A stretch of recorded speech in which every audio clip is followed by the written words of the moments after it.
the game, and then our team scored, and the next thing you were gone. Skis, I missed the goal. You know, just before our team scored, Eskom came and then our electricity was disconnected. Yo, so much drama. What happened? We got a fine for buying electricity tokens from an illegal vendor. And then your fancy orange jumpsuit? Oh, just in case I get arrested for not paying the fine, Phela. Ungathatha chance. Buy your electricity legally. Stop buying electricity from illegal vendors and tampering with electricity meters.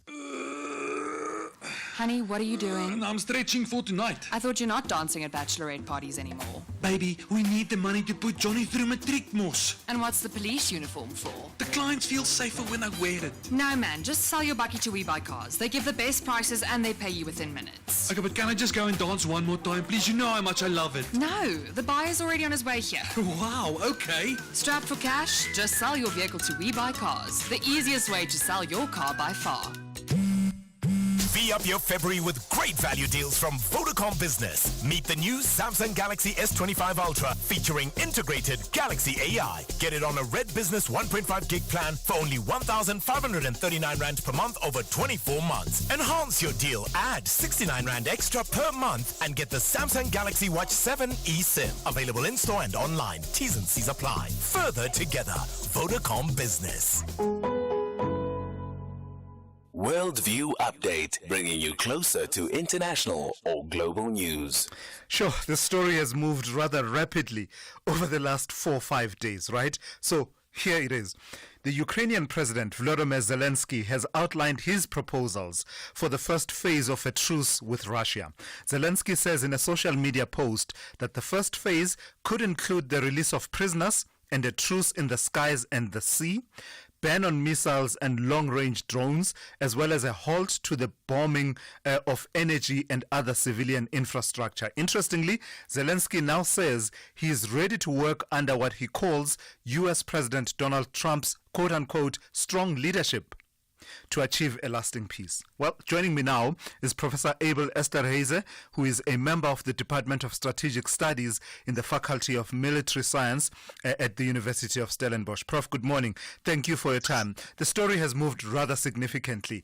It sounds to me like a complete about turn on the part of Volodymyr Zelensky from that heated exchange in the Oval Office last week on Friday to where we are today.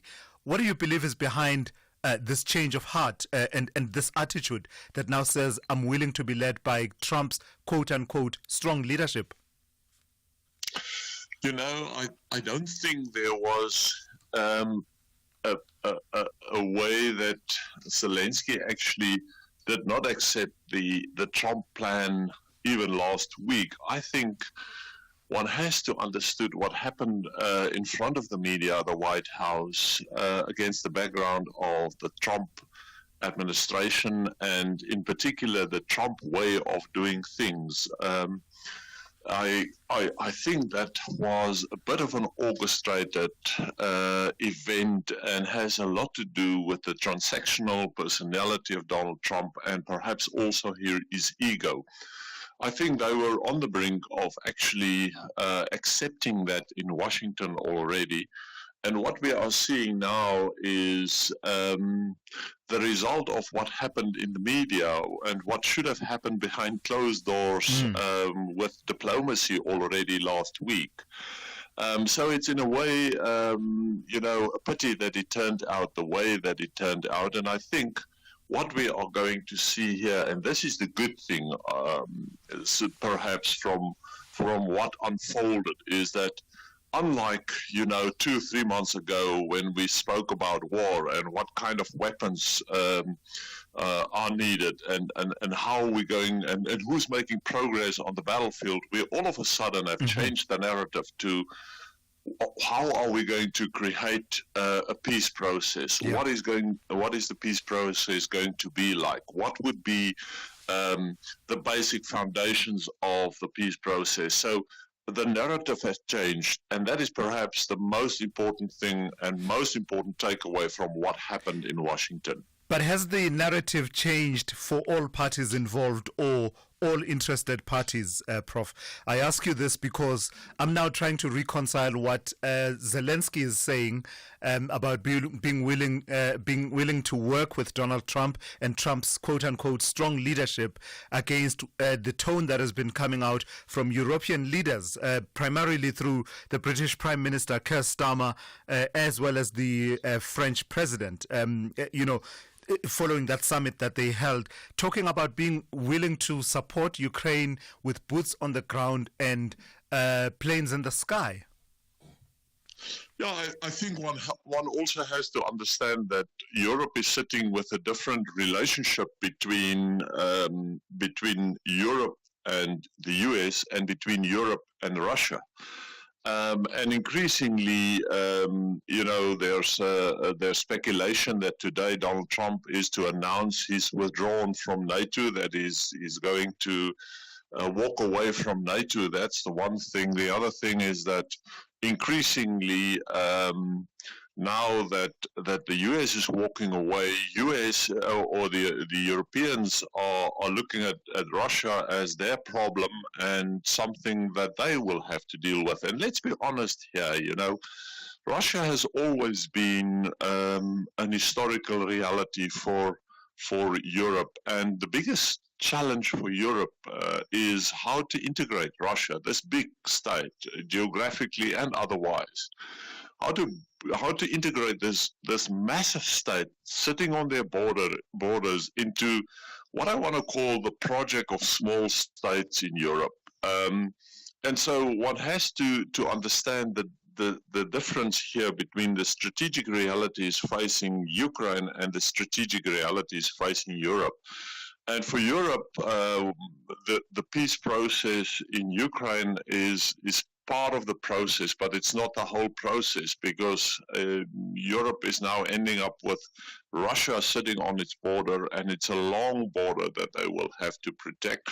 And Europe, let's be honest about that, is relatively unprotected. Their militaries in many ways are in shambles, and so they will have to come to the table, especially if the Americans withdraw from NATO. That will require a substantial rearming project from the European states. Yeah, please say a bit more about that rearming project, because part of Keir Starmer's peace plan that he outlined following the London summit includes one, arming the Ukrainians to put them in a position of strength. Secondly, it talks about including a European element to guarantee security. But that's easier said than done, is it not, given the depletion and perhaps the realities that many commentators are saying that any guarantees, security guarantees that Europe wants to implement necessarily would need to involve the United States. Where does Europe stand in terms of guaranteeing a truce as well as rearming itself for its own future security? Well, they will find a balance. Let's be honest. I mean, whatever kind of peace is to unfold in Ukraine, it will have to involve some form of security guarantees and perhaps some boots on the ground from a European force of some form, and perhaps also the Americans in particular. But I think the problem here is the question as to if the peace process is not unfolding, and Russia, let's talk about the guy on the other side of the hill, and Russia is not thinking about the peace process. Russia is not receptive for a peace process. What then? What is then to unfold? And the question here is whether Europe is actually prepared to put boots on the ground in Ukraine in a fighting capacity. I think that's the ultimate nemesis type of question for Europe, whether they're willing to put boots on the ground in Ukraine. Irrespective of what way this is going in terms of peace process and peace forces on the ground or fighting forces on the ground, it is bringing us back to the point where Europe will have to look at their own militaries. They will have to rebuild their militaries, in some cases from the ground. In the case of Germany, there ain't much.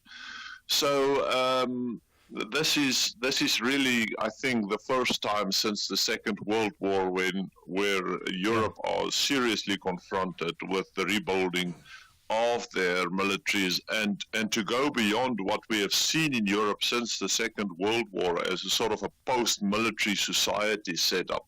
And for the first time, they will have to face the reality of coming to the table and take responsibility for their own defense, and that the US will perhaps not be involved in that. Yeah, the EU Commission President Ursula von der Leyen talking, for example, Prof, there about mobilizing some 800 billion euros to rearm Europe. So that's quite telling. Thank you for your time this morning. That's Professor Abel Esterhuizen. He is a member of the Department of Strategic Studies in the Faculty of Military Science at the University of Stellenbosch. Let's check in with Ondela Mbana with the latest news headlines. Thank you, Julius. In the news headlines, 10 people have been killed and dozens others injured in a collision between a bus and a truck on the N6 between Reddersburg and Springfield in the Free State. Emergency Medical Services spokesperson Sipotoa says their team is in the process of extracting trapped passengers. The road is closed and traffic is being diverted to alternative routes. There's good news for motorists as fuel prices for this month decrease. The Petroleum Resources Department has confirmed that both grades of petrol have dropped by 7 cents a litre, while diesel prices have decreased by about 17 and 23 cents a litre, depending on the grade. And Democratic lawmaker Al Green has been removed of the U.S. Congress chamber after interrupting President Donald Trump's speech. A full update follows at the top of the hour. SAFM, guiding you through the rush hour traffic. Yes, the N6 south of Bloem likely to be closed for some time. It is the Bloemfontein Alleywell North section between Reddersburg and Smithfield that is closed. You'll be taken off north of Smithfield, south at Reddersburg, and diverted cross country. I guess probably using a section of the N1 via Tromsburg as an alternative route, but it will be a lot further to travel. Must have been a heck of a storm through Pretoria last night. There's fallen trees all over the show. One on Pretoria is closing the road inbound through Hatfield, another at the Arpies River on Flower Road out by SK and Pathelli Drive, and some flooding reported there as well. Just watch how you go through the nation's capital this morning. Crash on the M1 south at Rigel, already backlogging traffic through to Linwood Road. The Mike 1 coming up into Joburg, busy Wednesday with traffic queuing on Monday through towards Empire Road. The N1 at Krasmere, very busy again as you pick up the roadworks just north of the Engen services up towards sort of El Dorado Park area. Durban, no sign of any roadworks on the M4 at Southern Freeway. That's good, always worth checking for the possibility of major delays. Everything else around Durban busy where it normally is. Cape Town looks like being a busy Wednesday. There's so much traffic. N2 inbound from Khayelitsha to Main Road's already busy. The N1 from Brackenfell through to Kubo Interchange is already busy. Busy and slow. There's a lot of mist around Cape Town this morning, so some poor visibility, keeping volumes up and speeds down. Rob Byrne, SAFM Traffic. This is SAFM Sport with Zai Khan. Yeah, I know it's a bit predictable that I will use electricity metaphors and but it's irresistible. Go for it. Amakosi found the main switch and pulled it down last night. We're going to go with that one because that's exactly how they spark the magic. Dupree, they're sealing the deal, and it was that very special Congolese winger putting on a show and dazzling Magesi FC's defense, delivering that pinpoint pass for Ashley Dupree, and then we got the match-winning goal. So yeah, Chiefs have a 1-0 victory. I think fans are just happy, waking up with a smile, and plenty of celebrations from that coach Nazruddin Nabi, who chased Lilepo even during his young African days. I think finally has his man, but let's hear now from the losing coach, and that's Magesi coach Owen Degama. The first half, we thought we're still in there. There's one or two incidents where we could have broken and maybe created or scored a goal there. But unfortunately, it never occurred. And against teams like Chiefs, when you get an opportunity, you must really take it. But let's be fair and honest. Chiefs were the better team today. They attacked more, and they deserved the win.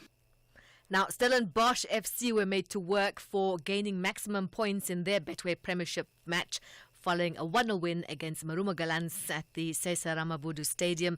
Despite a largely dominant display from Stellenbosch, Devon Titus produced the only goal of the game. Elsewhere, Aston Villa will be favourites to progress to the Champions League quarter-finals after scoring 2 late goals to beat Club Brugge 3-1 in Belgium. The return leg is at Villa Park next Wednesday. Arsenal putting up recent scoring problems behind them. They had a 7-1 win, 7-1 over PSV Eindhoven, and in doing so, Arsenal became the first team to score 7 goals away from home in a Champions League knockout tie. Elsewhere, Brahim Diaz scored a brilliant winner, giving Real Madrid a 2-1 advantage over city rivals Atletico after the first leg of their Champions League tie. And cricket, the Proteas have received a major boost ahead of their ICC Champions Trophy semi-final against New Zealand today, with Aiden Markram passing his fitness test. Markram had suffered from a tight hamstring sustained in the final group match against England last Saturday. Let's hear now from the Proteas captain, who's also recovering from illness, Themba Bavuma. We're going to play our best cricket. That's what we're going to do. Like I said, the New Zealand team, yes, they lost their last game against India. India, obviously, a powerful side, especially in those type of conditions out there in Dubai. So I don't think they'll be down on any type of confidence. New Zealand, I think for us, like I've been saying, play our best cricket, force them to make mistakes, And we'll swing back with more sport here on the Morning Brief, top of the hour. I'm Zai Khan. The Business Update on SAFM. For her first update of the morning, let's say good morning to Ndauling Lechela. And Ndauling, let's talk M&A in the media space. Tell me about Canal Plus extending their deadline for the planned takeover of MultiChoice. Morning, Tula. So MultiChoice and its French suitor Canal Plus have extended the deadline for completing their transaction to October from the initial April date. The delay is due to the time needed to obtain regulatory approvals from the Competition Commission, ICASA, and other authorities. The company stated that the process of obtaining merger control clearance is ongoing and is expected to take longer than initially anticipated. As a result, they have pushed back the long stop date, which is the deadline for fulfilling all conditions for the implementation of the offer, to the 8th of October. The terms of the offer remain unchanged, with Canal Plus offering to buy the remaining shares of MultiChoice at 125 Rand per share. The deal, valued at over 31 billion Rand, would be one of the largest M&A transactions in the country. And this move comes after both MultiChoice and Canal agreed about a month ago on a post-transaction structure that will include the creation of a separate entity that will house MultiChoice broadcast license in South Africa. This structure is said to be more palatable and will probably or likely get the go-ahead from these authorities. And then in company news, tell me about Sea Harvest. This is not good for them, eh? Their annual earnings plunging by some over 40%. That's right, Tulas. They've really had a tough year. In fact, the group says conditions haven't been this difficult since 2017. The group reported a 16% rise in revenue, but that did not filter down to the bottom line, which declined 45% due to historically low hake catch rates, weak global seafood markets, and rising interest costs. Now, to counter these challenges, Sea Harvest plans to focus on fleet expansion, price increases, and operational efficiencies. The company will introduce 4 new trawlers by the end of 2025 to take advantage of a 5% increase in the hake total allowable catch. Sea Harvest remains optimistic about early signs of hake catch rate recovery this year and increased milk volumes supporting its dairy operations, but it acknowledges that economic headwinds and soft global seafood demand remain key risks in the near term. All right, Ndauling, please give us our first roundup of market activity for the morning.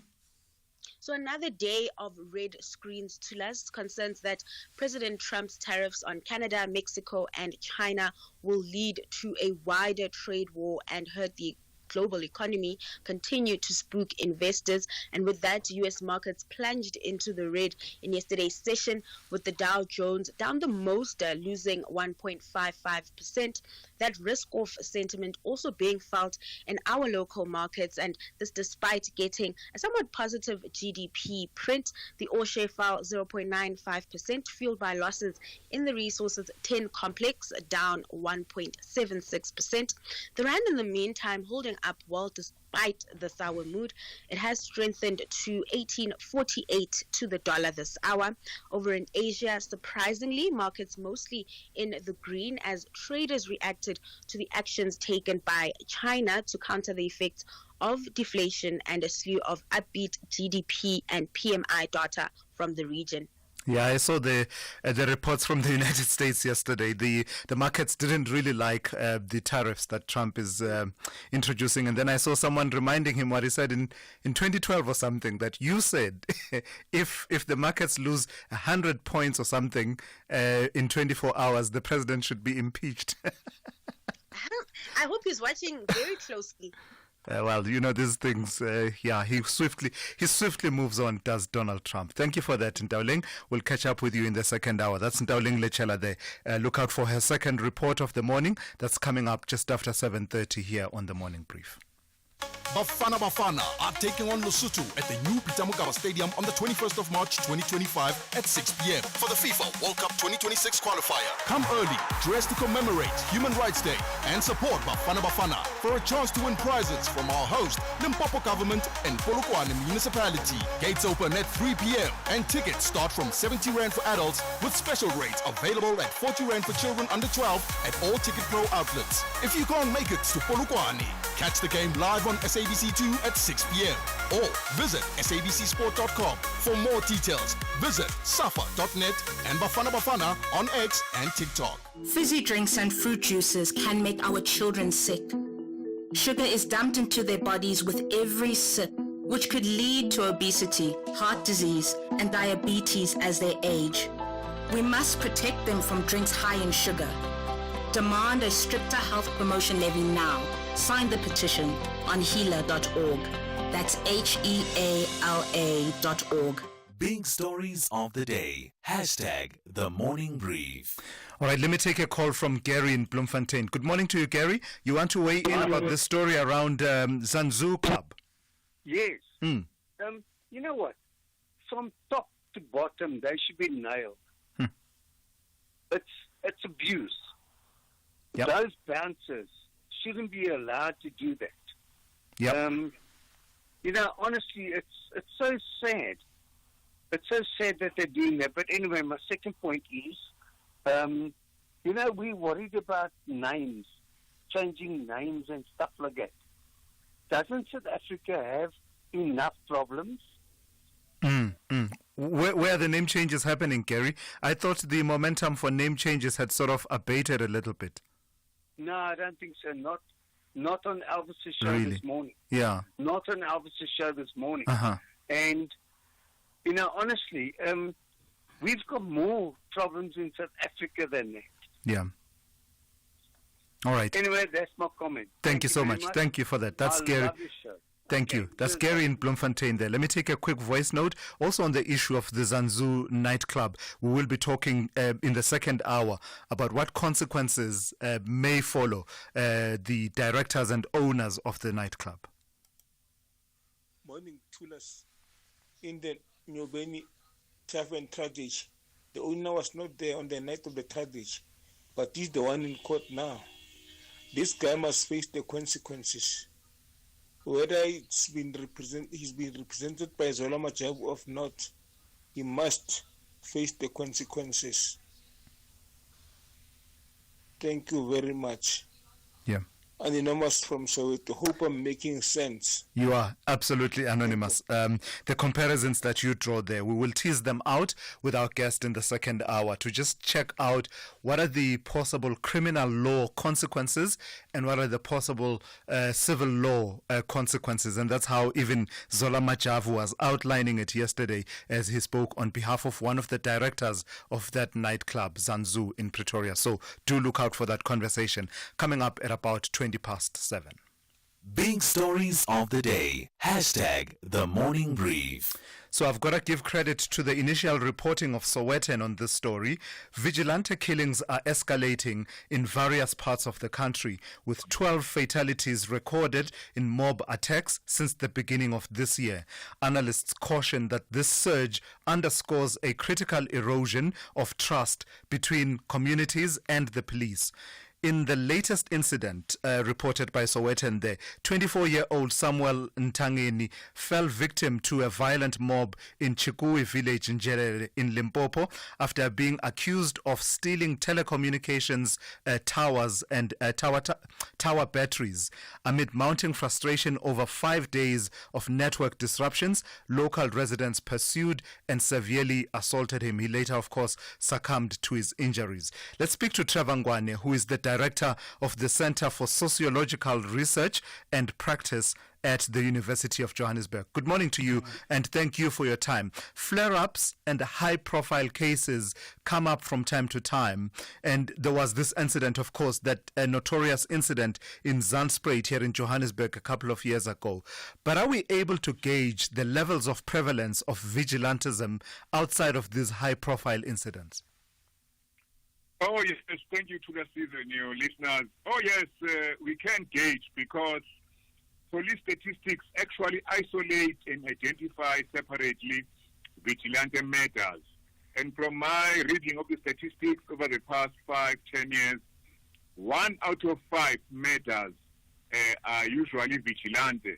And you know, usually our matter rate is about 20,000 a year, so about 1,000 each year is vigilante.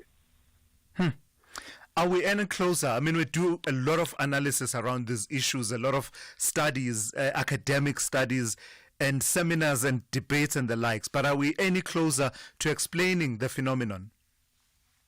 Yeah, that's why people like myself, we like to try and see ourselves as scholar activists, because after studying a phenomenon, something must be done. Unfortunately, most of the power is in the hands of the government. And in a strange way, vigilantism is when the community, let's say, wrongly takes the law in its own hands. People see themselves as trying to deal with crime, which the police, which the government is not dealing with. But certainly, you know, there are more positive, constructive responses by ordinary people. Yeah. And is there a sense in which the moral frame through which vigilantism is seen is different from the moral frame through which general crime is seen in communities? In that point you are starting to talk to, that says people who participate in vigilantism sometimes see themselves as being a force for good in communities. Yes, it's negative community activism. Actually, it's a result of a number of problems, Thulasizwe. Brutalized community, poor, angry, frustrated communities. Also, as you mentioned, a lack of trust in the police and the justice system. So actually, it's what we call a social problem. And when we have a social problem, we have to look at it as a symptom of something deeper. What are the underlying causes? And how do we begin to counter that lack of trust between communities and police? Among the many factors that I read in that article that were mentioned were poor response times. But I'm just wondering how that continues to be, that lack of trust, when I remember clearly, vividly, when the General Fanima Simula was appointed as National Police Commissioner. Among the tasks from President Ramaphosa was that he wanted him to focus on building community policing and community policing structures and rebuilding that trust. So how can we continue to have this conversation, several years since he was appointed? Yeah, we do have community policing forum. We do have street patrollers. But one of the problems at the moment, from my own personal experience with these structures, number one, the police are under a regime of austerity. So they are getting less money to do their job. So you find that there is less detectives, less reactions to reach out. Number two, there is that old mentality that policing is done by police. In fact, the government is not putting enough resources into community policing. So you find that patrollers buy their own radios, they have to buy their own, reflector jackets, and so on and so on. What we need is a vision. But more than everything, Thulasizwe, these issues must not just be seen from the frame of crime. We should better approach it as a social problem from the perspective, how do we protect our communities? How do we make our lives safer? From that point of view, we go to the communities and get them to be involved in trying to fight antisocial behavior. All right, I've got to thank you for your time and your insights this morning. That's Trevor Ngwane. He's director of the Center for Sociological Research and Practice at the University of Johannesburg. SAFM, guiding you through the rush hour traffic. Sticking these around Pretoria this morning, a couple of fallen trees and some branches and a little bit of flooding here and there as well. Must have been a storm and a half that moved through the region last night. Just staying in the capital, the N1 South, a crash earlier this morning down by Rigel Avenue. All lanes have been reopened, but it's a backlog, as you can imagine, coming through from the Linwood Road side. The N1 further down, it's been busy this week, and it is again this morning from John Foster. You'll see the queue, and then you'll stay in it right down towards the New Road exit. And the N3 has also been a busy route lately, queuing up from Germiston through towards the Edenvale Modderfontein exit. Durban's Kumashu Highway coming from Malindela down towards the N2 highway. That's quite slow. Stationary truck around the Belleville Road exit at Queensborough on the M7 going towards Pinetown. So if you're stuck in a bit of traffic going slowly up the hill there, that's what it is. And then Cape Town, misty conditions and midweek volume. So you've got high volumes, you've got low speeds, and that's just extending queues across the entire highway network. Couple of indicators of that. The N1 from Okavango Road right through to Kuba, get a change. The M5s at Parkwood Southfield right through to the N2 highway, and even the M3's already queuing back just a touch beyond Constantia. Marine Drive already fully loaded as well from Sunningdale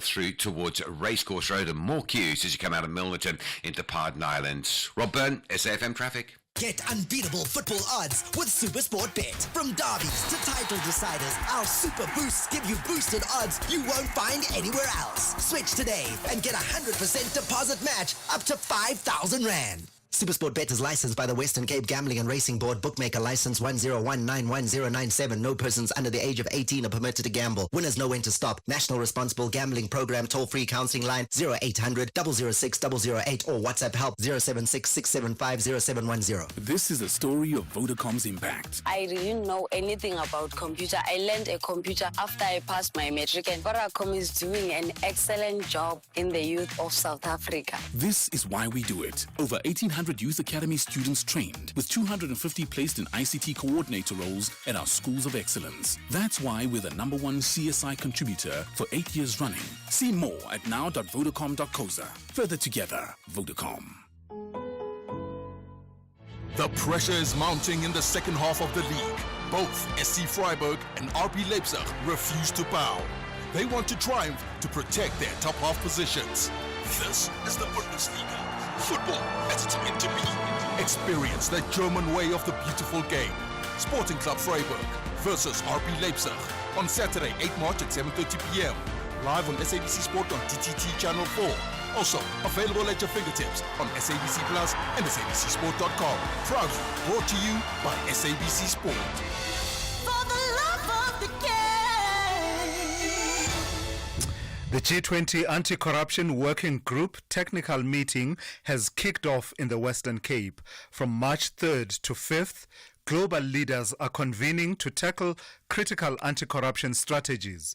Discussions will focus on three key areas: strengthening public sector integrity, enhancing asset recovery, and promoting inclusive participation. This meeting marks a key step towards global accountability. A message by the Department of Public Service and Administration. You are listening to the Morning Brief with Thulasizwe Simelane. 6 minutes to 7 here on the Morning Brief. Threats of legal action to strike it down have loomed over the National Health Insurance Act since President Cyril Ramaphosa signed it into law. Now, at least one of those threats has been put into action by the Board of Healthcare Funders. The first part of the case they've brought against the President and the Health Minister, Aaron Motsoaledi, has been heard in the Gauteng Provincial Division of the High Court, and that is in Pretoria. Let's speak now to Dr. Katlego Motudi, who is Managing Director of the Board of Healthcare Funders. Good morning to you, and thank you for your time. On what basis are you challenging the NHI in court? What are the pillars that you are attacking? We've always been concerned about many areas that we deem to be unconstitutional in the Act. And that forms part of the basis of our challenge. However, this particular challenge, we also question the process through which the President assented to the bill. We believe that while there was some consultation, there were many elements that were not considered. The court action, though, yesterday was not to look at the substantive matters. It was the department and the minister, and the president, saying that the court where we asked the matter to be heard did not have jurisdiction, and we should have gone straight to the Constitutional Court. Yeah, and that's because, and that's one of the preliminary matters of law that were being heard. And I'll turn to those in a moment, but I want, just for the benefit of our listeners, to understand what is the basis on which you are arguing as the BHF that the NHI in its current form, for example, you say it risks dismantling a system that provides critical health care across for millions of South Africans. How exactly does it do that? So the substantive matters you will be arguing a bit later on.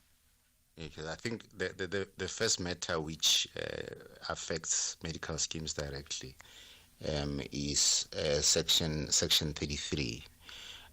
Which indicates that the NHI and medical schemes will not operate alongside each other, in that once the NHI is fully implemented, medical aids will not be allowed to fund healthcare services that are also covered, which we think that it will curtail access to healthcare services. I think all of us know about the limitation in terms of resources.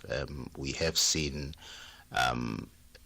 healthcare services not being covered in the public sector. We've seen medical practitioners not being employed by the state. And I think we are all aware also of the austerity measures that are also almost on a yearly basis tightened.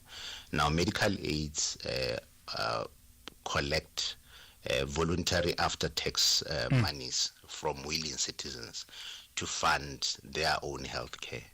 And we believe that that access is already there. And if you deny as a state access that is already established, that can be deemed to be unconstitutional. That's one of the elements that we will be looking at. But I did see that a user, as defined in the Act, who wants to purchase health care will still be able to do that. So I hear what you're saying about those services that are covered by the NHI, that, you know, there should be no duplication. But it's not to say that there's no role for private healthcare at all, is it? No, it does. First, the Act is the fund is positioned as a single purchaser of healthcare services, what it means is that you would not be able to fund your healthcare services outside of that. There are, of course, some provisos. For example, if you do not adhere to certain pathways, etc. But the Act does say that it should be a single purchaser of healthcare services. Right. So what will you say, Doc, to people who are listening to this conversation and saying that these are just challenges brought on by an industry seeking to, protect itself and to protect the advantage that it has had over many, many years, over what is for many people a grudge purchase? Healthcare is necessary, and I think you are correct in saying it is a grudge purchase. Just like many aspects of our lives, we need to ensure those aspects of our life that require finances. But just for, I think, to demonstrate the so-called dominance, medical aids only cover about 15% of the population. But we do know from stats say that about 45% of families actually dip into their own pockets to cover private healthcare. So citizens do require additional healthcare over and above what the state provides for them. So there is no protectionism of the industry. All right, I've got to thank you for your time this morning. That's Dr. Katlego Motudi. He's the Managing Director of the Board of Healthcare Funders of Southern Africa. That brings us to 7 a.m. Let's check in with Ondela Mbana with the latest news. Outsurance will go out of their way to try and save you money on your car insurance. If they can't, ask for 500 Rand. SMS out to 30754. Now that's good news.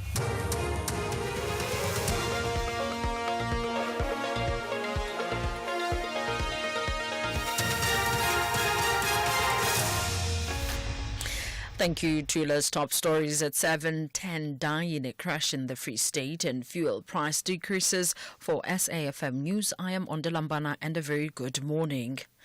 10 people have been killed and dozens others injured in a collision between a bus and a truck on the N6 between Reddarsburg and Springfield in the Free State. Emergency Medical Services spokesperson Sipotoa says their team is in the process of extracting trapped passengers. The road is closed and traffic is being diverted to alternative routes. There's good news for motorists as fuel prices for this month decrease. The Petroleum Resources Department has confirmed that both grades of petrol have dropped by 7 cents a litre, while diesel prices have decreased by about 17 and 23 cents a litre, depending on the grade.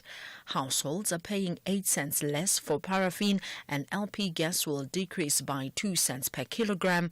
The price adjustments took effect at midnight. The department's Robert Magge has attributed them to lower oil prices and a stronger rand. The slate levy remained unchanged at 0 cents per litre in the price structures of petrol and diesel. And IP Tracer Dye levy decreased from 1 cent to 0.5 cents per litre, in line with the approval by the Minister, with the concurrence of the Minister of Finance.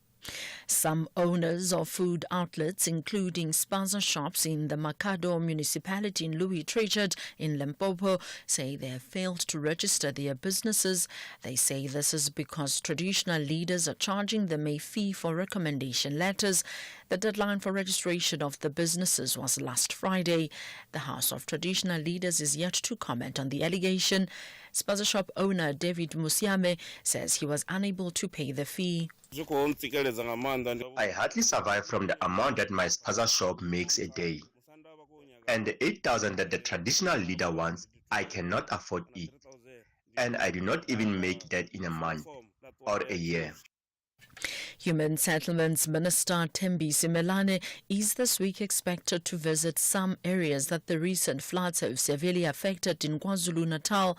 Meanwhile, Human Settlements MEC Smoliso Duma has confirmed that government has identified land on which to build houses for the survivors of recent floods in the province.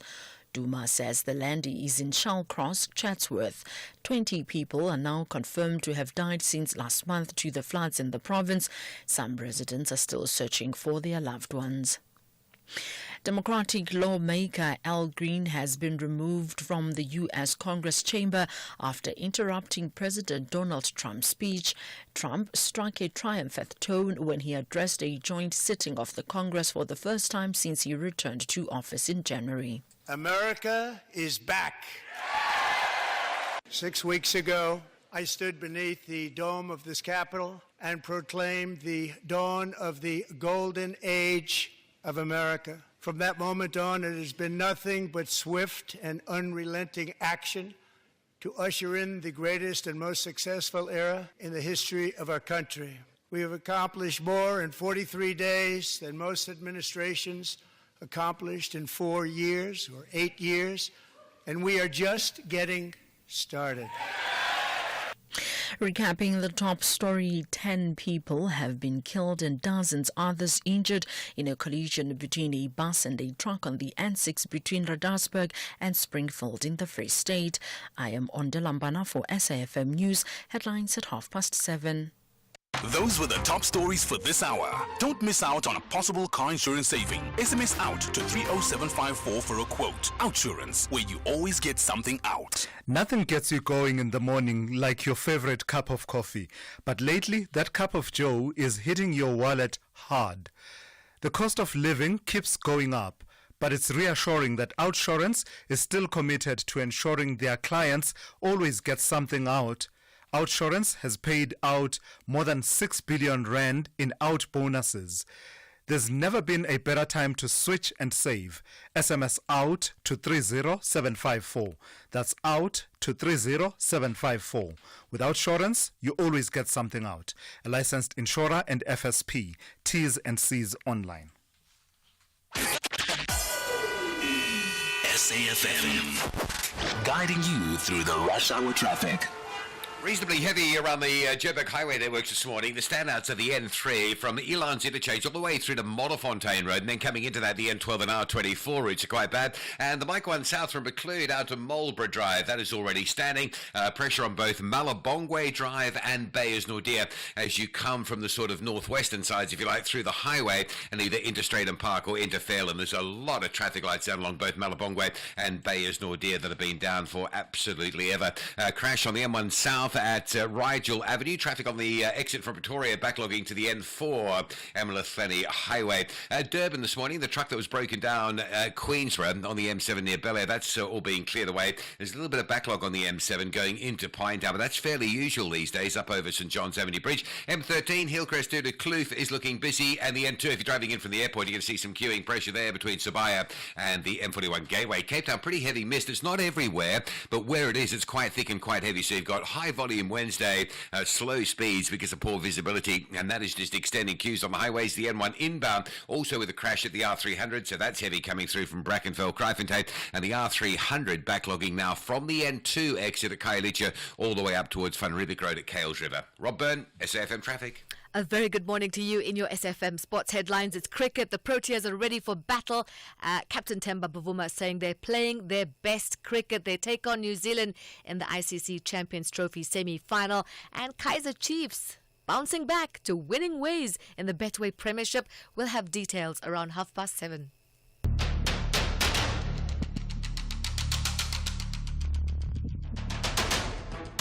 The Morning Brief with Thulasizwe Simelane. Weekdays, Monday to Friday, 6 to 9 a.m. The Morning Brief with Thulasizwe Simelane. Weekdays, Monday to Friday, 6 to 9 a.m. 8 minutes after 7 on this Wednesday, we're into the second hour of the Morning Brief. Good morning, it's good to be in your company. I'm Thulasizwe Simelane. Here's what's coming up. We have a jam-packed half hour for you. We'll tell you about that story. Deputy ministers could soon be a thing of the past if Action SA has its way. The party intends to table bills for the amendment of sections of the Constitution that provide for the appointment of deputy ministers as part of the executive branch of government. Action SA's Athol Trollip on stand by to have a conversation with me about that. Then we'll tell you this. Ahead of its consultations with non-governmental organizations affected by the U.S. government's decision to freeze and terminate donor funding for HIV/AIDS and TB response programs, the Department of Health says it has begun putting in place measures to ensure that recipients of life-saving HIV/AIDS treatment don't default on their treatment. Rampalane Morewane, the Deputy Director General for Health Programs at the Department of Health, will join me for a conversation. And then we'll tell you that story that we teased out a bit earlier on. One of the Zanzhou nightclub directors, Neo Muela, has strongly condemned the brutal assault and sexual violence that took place at the club. He was speaking, of course, through his lawyer, Advocate Zola Majavu. We'll tease out the legal implications and possible sanctions that could potentially, consequences that could potentially follow the owners and directors of that nightclub where those abuses took place. I'll be in conversation with Melusi Xulu of Donda Attorneys. Your calls, welcome through it all. This is SAFM. We are leading the conversations that move us. The second hour of the Wednesday edition of the Morning Brief starts now. Okay, Lihasa, we are recording 3, 2, 1, go. A cold case is opened 39 years later after the body of a young man is discovered in a derelict building. There are 4 suspects. Suspect 1, a clergyman. Suspect 2, an eminent entrepreneur. I really, those people are always shady. Suspect 3, a community worker. Hey, what are you saying? And suspect 4, a wheelchair-bound husband caring for his wife. Hey, and Nevele, you can't. Each has a secret to hide. As their lies unravel, the people that they love the most begin to wonder what else they might be capable of. Nothing in this case is black and white. Can you ever really know the people closest to you? What secrets have they buried? Tune into Unforgotten Season 1, Monday to Wednesday at 9 p.m. Starts 24 February only on S3. Tabo, don't tell me that the script freaked you out. Where are you? Hi everyone, I'm Dean McPherson, the Minister of Public Works and Infrastructure. In the State of the Nation reply, I announced that we're releasing 31 state-owned properties for redevelopment that will generate 10 billion rand in investment and create 165,000 new jobs. These public-private partnerships will help us realize our dream to turn South Africa into a construction site. To achieve this, the department in 2025 will be leveraging reforms in infrastructure development through Infrastructure South Africa, release requests for proposals to redevelop our small harbours, which will create tens of thousands of new jobs, as well as reforming the expanded public works program to ensure it becomes a genuine stepping stone to permanent employment. We are accelerating efforts to get more cranes in the sky and more shovels in the ground. Our department is working for you and with you to build a better South Africa for the future. Fly Safe's School Booster is back and ready to help SA's future stars fly, giving away 10 return flights to 10 lucky schools. So whether it's scoring tries or shining on stage, we're helping learners chase their dreams while making memories along the way. To enter, visit flysafair.co.za. Tell us how this prize will boost your school and you could be heading for success. Entries close 27 March. Fly Safair, for the love of flying. T's and C's apply. Big stories of the day. Hashtag the Morning Brief. 12 minutes after 7. Let's start.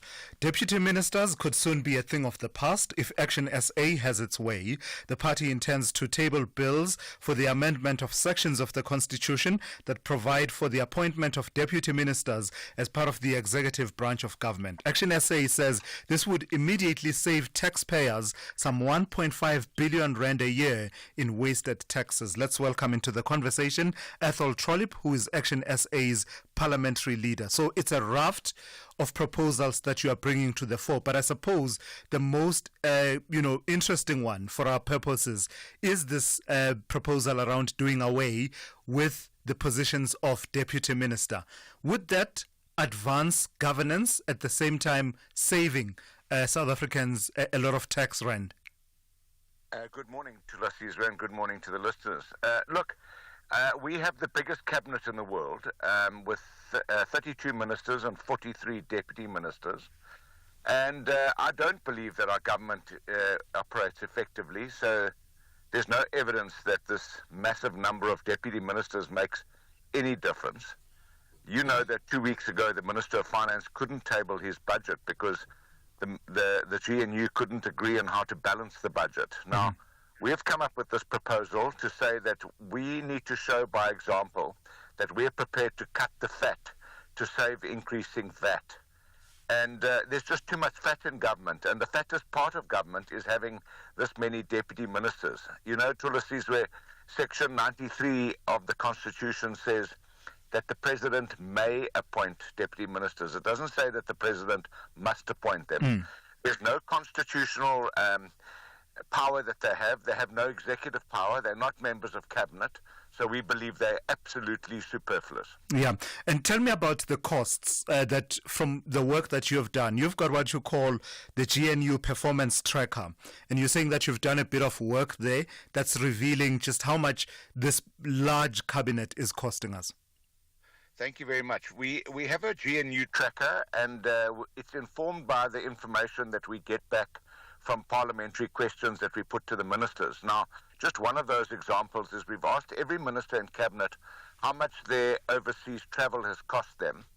And to illustrate how superfluous deputy ministers are or how costly they are, the Minister of Finance in the first 6 months of this new government spent around 2 million rand on international travel.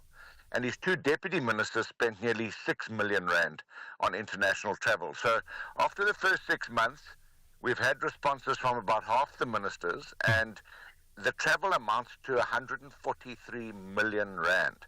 So you can just see that in a year's time, that would probably be around 300 million rand if I extrapolate that.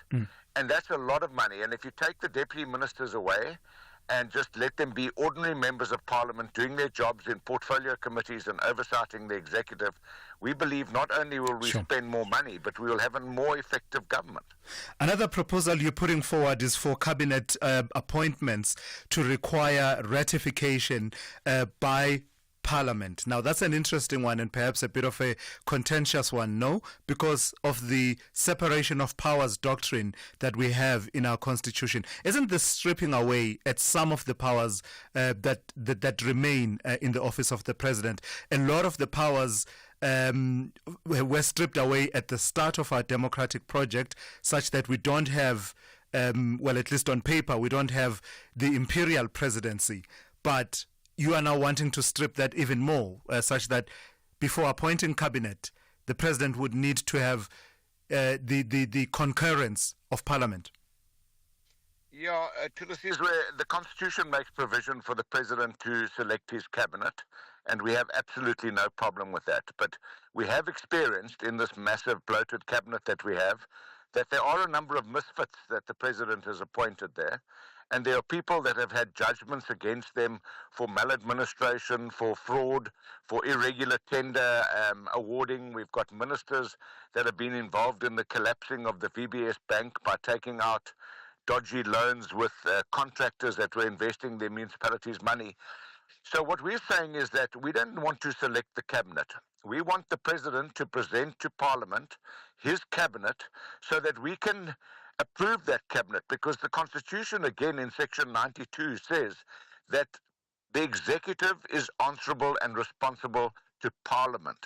So we believe that President Ramaphosa has shown no appetite for dealing with corrupt ministers or ministers that don't do their work.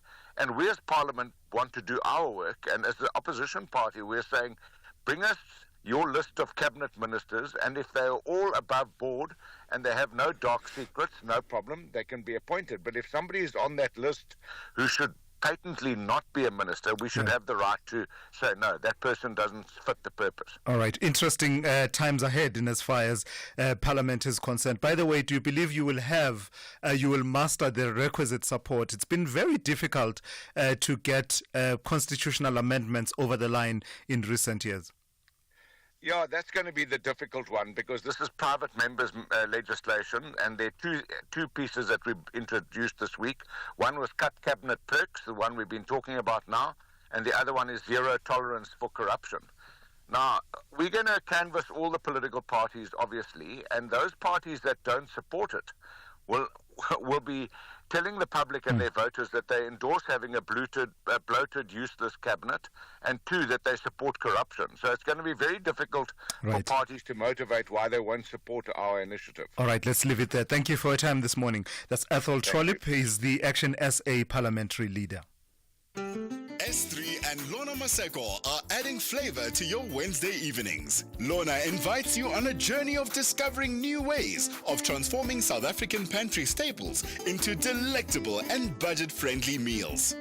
From reimagining traditional South African dishes to infusing global inspirations, Lorna's inventive recipes and seasoned cooking tips inspire creativity and will empower viewers to navigate the kitchen with savvy resourcefulness. Tune into Lorna's Pantry, Wednesdays at 6 p.m. only on S3. Open up. You are listening to the Morning Brief with Thulasizwe Simelane.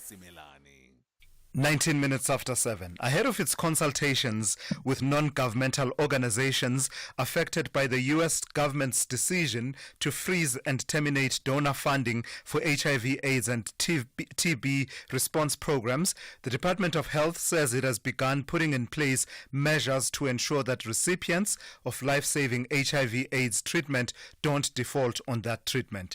The department is urging all people living with HIV who previously received their treatment through the PEPFAR and USAID programs to continue their treatment through public clinics and hospitals. Let's welcome Rampalane Morewane, who is Deputy Director General for Health Programs at the Department of Health. Good morning to you, and thank you for your time. So there's been a bit of a back and forth and a bit of a debate about the likely impact on our HIV/AIDS response programs of this freeze and now termination of the funding by the United States, certainly as far as USAID is concerned.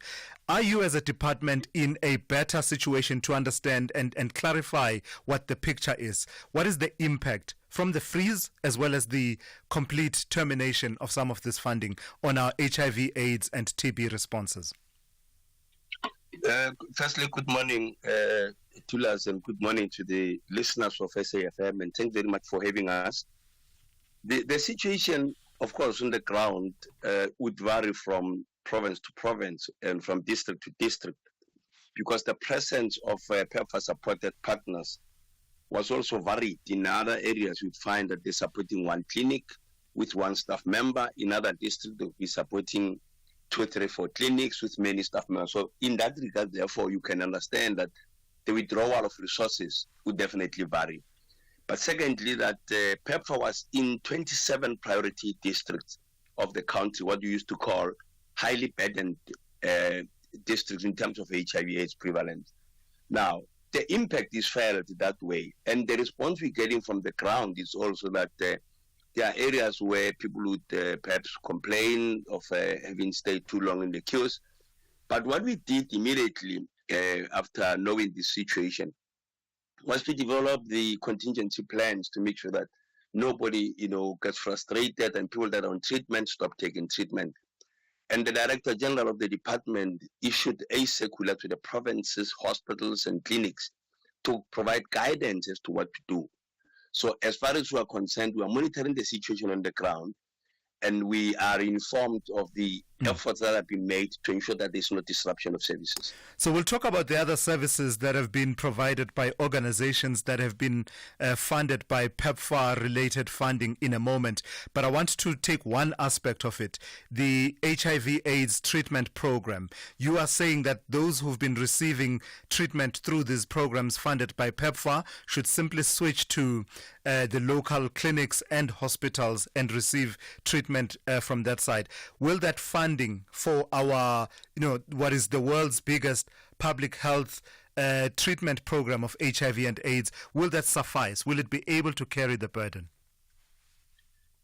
Yeah, the point that South Africans need to understand is that as far as provision of ARVs is concerned, the government of South Africa provides 90% of the supplies, and 10% is provided for by Global Fund. So there's no ARVs that are procured or bought through the PEPFAR funding. What the PEPFAR colleagues were doing, colleagues that were funded by PEPFAR doing, was to augment the HR on the ground, particularly in terms of the clinics, and some of them were assisting with what we call pick points for what we call centralized chronic medicine dispensing and distribution points. So they would have then assisted in terms of packaging, they would have assisted in various areas of value chain of the CCMDD. So that is where they were assisting. So the circular that went out addressed that matter, that there are people that on the 3 months treatment, for an example, those that meet the criteria and are stable can be switched to 6 month treatment collection so that they don't have to go many times to the clinics. So that to that extent, we are certain that the stability and availability of ARVs in our facilities. Yeah. So as you are reimagining how this system is going to work without this funding from PEPFAR, do you believe you'll be able to retain some of the services that are not directly linked to prevention and treatment in the traditional sense? I'm talking here about things like what Professor Linda Gale Becker has been talking about, work that includes looking for individuals, so going into communities, looking for individuals who haven't yet been tested, testing them, ensuring that they get tested and are linked up to ARVs if they test positive, data collection and the likes. That's almost work that's not directly at the core of prevention and treatment in the traditional sense. Will that be maintained in your view? Will we be able to maintain that within our resources? Of course, the departure of the US aid-funded projects or the staff is going to obviously have create a gap. That's undeniable. We're talking here about just little over 8,000 staff members that have left because of the termination. Of course, that's going to leave a gap. And secondly, to us and the listeners, there are these services that were naturally the services that we deliver, which have been excluded from the choice and termination of pregnancy, family planning. PrEP was provided for by our own staff also, and meaning prophylaxis and post-exposure prophylaxis. Of course, in areas inside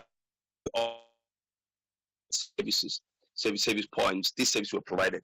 Of course, that would be a problem. But the work we're doing, for those that are directly in line with our packages of care, we're calling for integration of those services into our primary health care facilities so that they can be absorbed.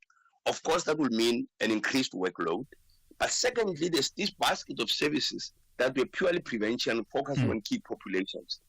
There may be varied ways of taking them on, but there may be those that may take a bit longer before we will ultimately take everything on. Yeah. So in that regard, we accept the challenge that there. All right. But we are doing an analysis now currently to determine the extent of the impact that this is going to have. And we know exactly what the problem is now. All right. I've got to thank you for your time this morning. That's Rampalane Morewane. He's Deputy Director General for Health Programs at the Department of Health. Big stories of the day. Hashtag The Morning Brief. So yesterday, one of the Zanzu nightclub directors, Neo Muela, strongly condemning the brutal assault and sexual violence that took place at the club a couple of years ago. Speaking through his lawyer, Advocate Zola Majavu, Muela apologized to the victims for their traumatic ordeal. His statement comes, you'll remember, after that shocking video went viral on social media, showing men being physically and sexually assaulted at the Pretoria nightclub. Let's welcome into the conversation Melusi Xulu, a practicing attorney from Donda Attorneys. Good morning to you, Melusi, and thank you for your time. The upshot of what I was hearing Zola Majavu saying is that this man is a director. He is willing to face whatever consequences may follow, what accountability needs to accrue to directors of the nightclub. But he was not there. He did not know about that incident at the time. What are the legal implications of what Zola Majavu is saying? Can the directors and owners of Zanzu be held accountable either in criminal law or civil law for the actions of those security guards? Good morning to you, Thulasizwe, and to the listeners at home. Well, we're starting with the criminal case. The first question is what criminal offense can be attributed to the directors. Obviously, here we're having a case revolving around sexual assault cases or rape to a certain extent. So based on the Sexual Offences Act, a person can be charged if he compels a third person without the consent of the third person to commit a sexual assault on the complainant. Without the consent of the complainant, that person can be guilty of either compelled rape or sexual or assault. So the starting point is here, Mr. Simelane, where the security guards or whoever was working there as the employees given an instruction by the directors. And if that can be proven, then obviously whichever director did give that instruction can be charged for a sexual offense or by common purpose, because he was the one that initiated whatever had to be done to the employees. But my interest is why was the conference held yesterday? Could it be that there's information that maybe one of the employees might turn against the directors? We're yet to see that, because obviously they say if ever it happens that they need to answer, they will. So I think without the instruction to the employees, it will be difficult to prove that they are involved in these criminal offenses from a criminal perspective. From a civil perspective, though, are we able to delineate between the accountability of the nightclub as an entity, Zanzu, in terms of vicarious liability for the actions of their employees, to the extent that those security guards were employees in the course and scope of their work on the one hand, versus the role of directors as being separate from the legal entity? I don't know if I'm making any sense. No, I hear you. So with regards to criminal offense, obviously they have to prove beyond reasonable doubt. But when it comes to a civil a case, the burden is a little bit lower, because you have to prove on a balance of probabilities. So what is important is when that civil claim is made, it has to be proven that the business lacked maybe the infrastructure or made it easy for the perpetrator to commit the assault. So there are the ways that they deal with people who are not paying, for example. If it's proven that their policies were not intact to deal with such nature, then it can extend to the directors in terms of a civil claim. Then obviously they can claim for damages, they can claim for the suffering that they've suffered mentally and so forth, and then they can claim for compensation. I think that one is more easier than the first one that we discussed. All right, it will be interesting to see how it all unfolds going forward. Thank you for your time this morning. That's Melusi Xulu, a practicing attorney from Donda Attorneys. Let's check in now with Ondela Mbana with the latest news headlines. Thank you, Tulas. In the news headlines, emergency medical services are trying to extract passengers who are trapped in a bus and a truck that collided in the Free State. 10 people were killed and dozens others injured in the crash, which happened on the N6 between Redasburg and Smithfield this morning.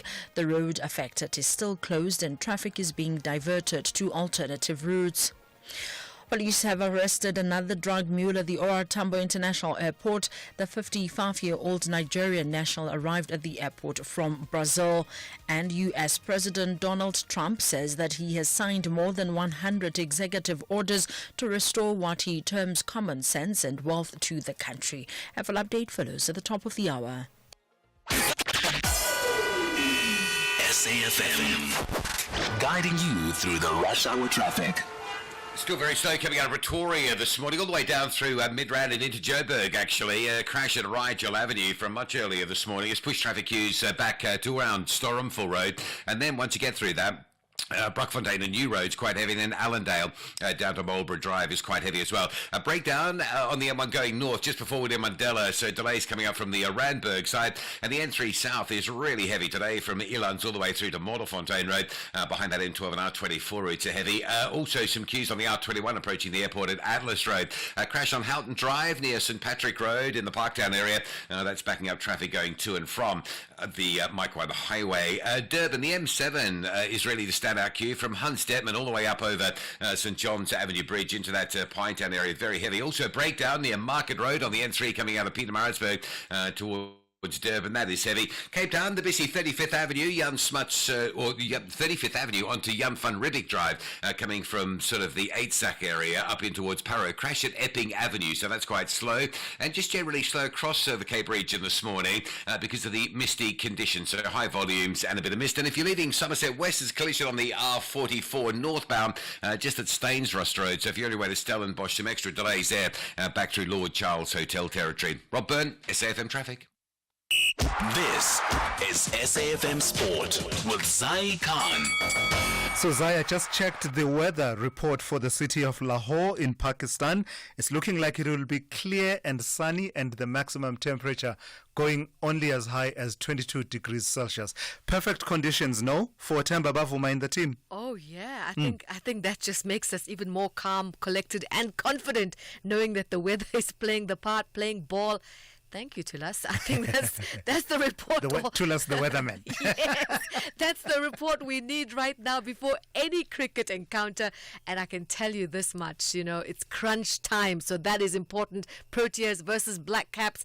Champions Trophy semi-final, and I know we've got our head down. The team is confident. The squad, as our captain Bavuma is saying, bringing their A game. South Africa unbeaten in the group stages, and Bavuma, I think he won't be also underestimating the Black Caps, especially with their danger man Kane Williamson in the mix. Let's hear from our captain Themba Bavuma. We're gonna play our best cricket. That's what we're gonna do. Like I said, the New Zealand team, yes, they lost their last game against India. India, obviously a powerful side, especially in those type of conditions out there in Dubai. So I don't think they'll be down on any type of confidence. New Zealand, I think for us, like I've been saying, play our best cricket, force them to make mistakes. And moving on to the other cricket action yesterday, India holding their nerve to reach the Champions Trophy final with a 4-wicket victory over Australia, and it all happened in Dubai, chasing 265. Virat Kohli, he compiled a composed 84 after the loss of captain Rohit Sharma and fellow opener Shubman Gill inside the first 8 overs. Let's go to soccer. Kaizer Chiefs fans, they found a new fan favourite last night. Glody Lilepo, the Congolese winger, put on a show at FNB Stadium, dazzling Magesi FC's defence, delivering a pinpoint assist to Ashley Dupree's match-winning goal. Chiefs there clinching victory 1-0. The other match saw Stellenbosch FC made to work for their maximum points in their Betway Premiership match. 1-0 was their win against Maruma Gallants at the Cesar Ramavudu Stadium. Now tonight, Golden Arrows will be looking to derail Mamelodi Sundowns in their Betway Premiership title charge. The two teams meet at the Mpumalanga Stadium. 7:30 is kick-off. Abafana Bastende stretching their winless run to 5 matches. They succumbed to a 2-0 defeat to TS Galaxy on the 1st of March. Arrows are 11th on the Betway standings, 3 points above the relegation zone, and a win over Sundowns would see the KwaZulu-Natal side move away from the bottom 2 spots. Meanwhile, Masandawana sitting pretty at the top of the Betway Premiership standings, 18 points clear of second place Orlando Pirates, but Pirates have 4 games in hand as the title race continues. Let's go to Aston Villa. They will be favourites to progress to the Champions League quarterfinals. They had a win, 3-1 against Club Brugge in Belgium. The return leg is at Villa Park next Wednesday. Arsenal putting on a recent scoring problems that they've had behind them. They had a 7-1 win over PSV on a historic Champions League night in Eindhoven. Here's their coach from Arsenal, Mikel Arteta. I really enjoyed the match, so thank you to the players for the performance that they put in a big night for us against a really good side. The way they went through in the last round against Juventus was really impressive. So the manner that we've done it, the way we played, the goals that we scored, thank you, because it was a special night. And we'll have special sports updates for you at around 30:30. So that's here on The Morning Brief. I'm Zai Khan. The Business Update on SAFM. Good morning to you once again in Dowling. Simply because of the association of the two brands, it's quite easy to confuse ShopRite and Checkers. And the story you're about to tell us highlights that. You are saying 60/60 is to be launched for ShopRite this time around.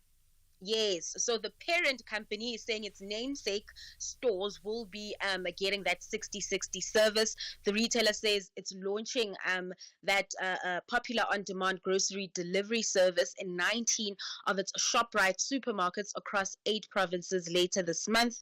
The move aims to bring the service to lower-income customers after success at Checkers. The rollout follows, of course, a successful pilot in Gauteng and the Western Cape, with the service already available at 2 ShopRite stores in Atlantis and Jabulani.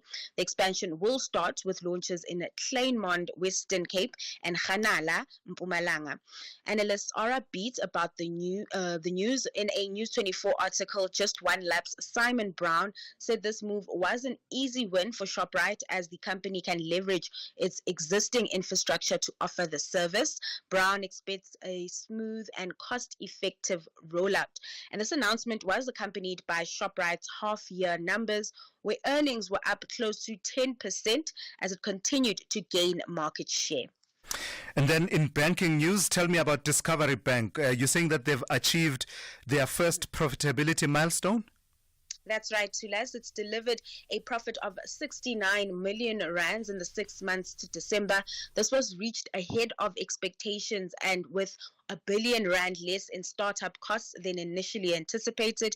The bank's revenue grew 42% to 1.1 billion rand, driven by banking fees and commissions from its customer base of over 1 million. Now, Discovery Bank says it's adding about 1,200 to 1,400 customers per day and expects to reach 2 million customers in the next few years.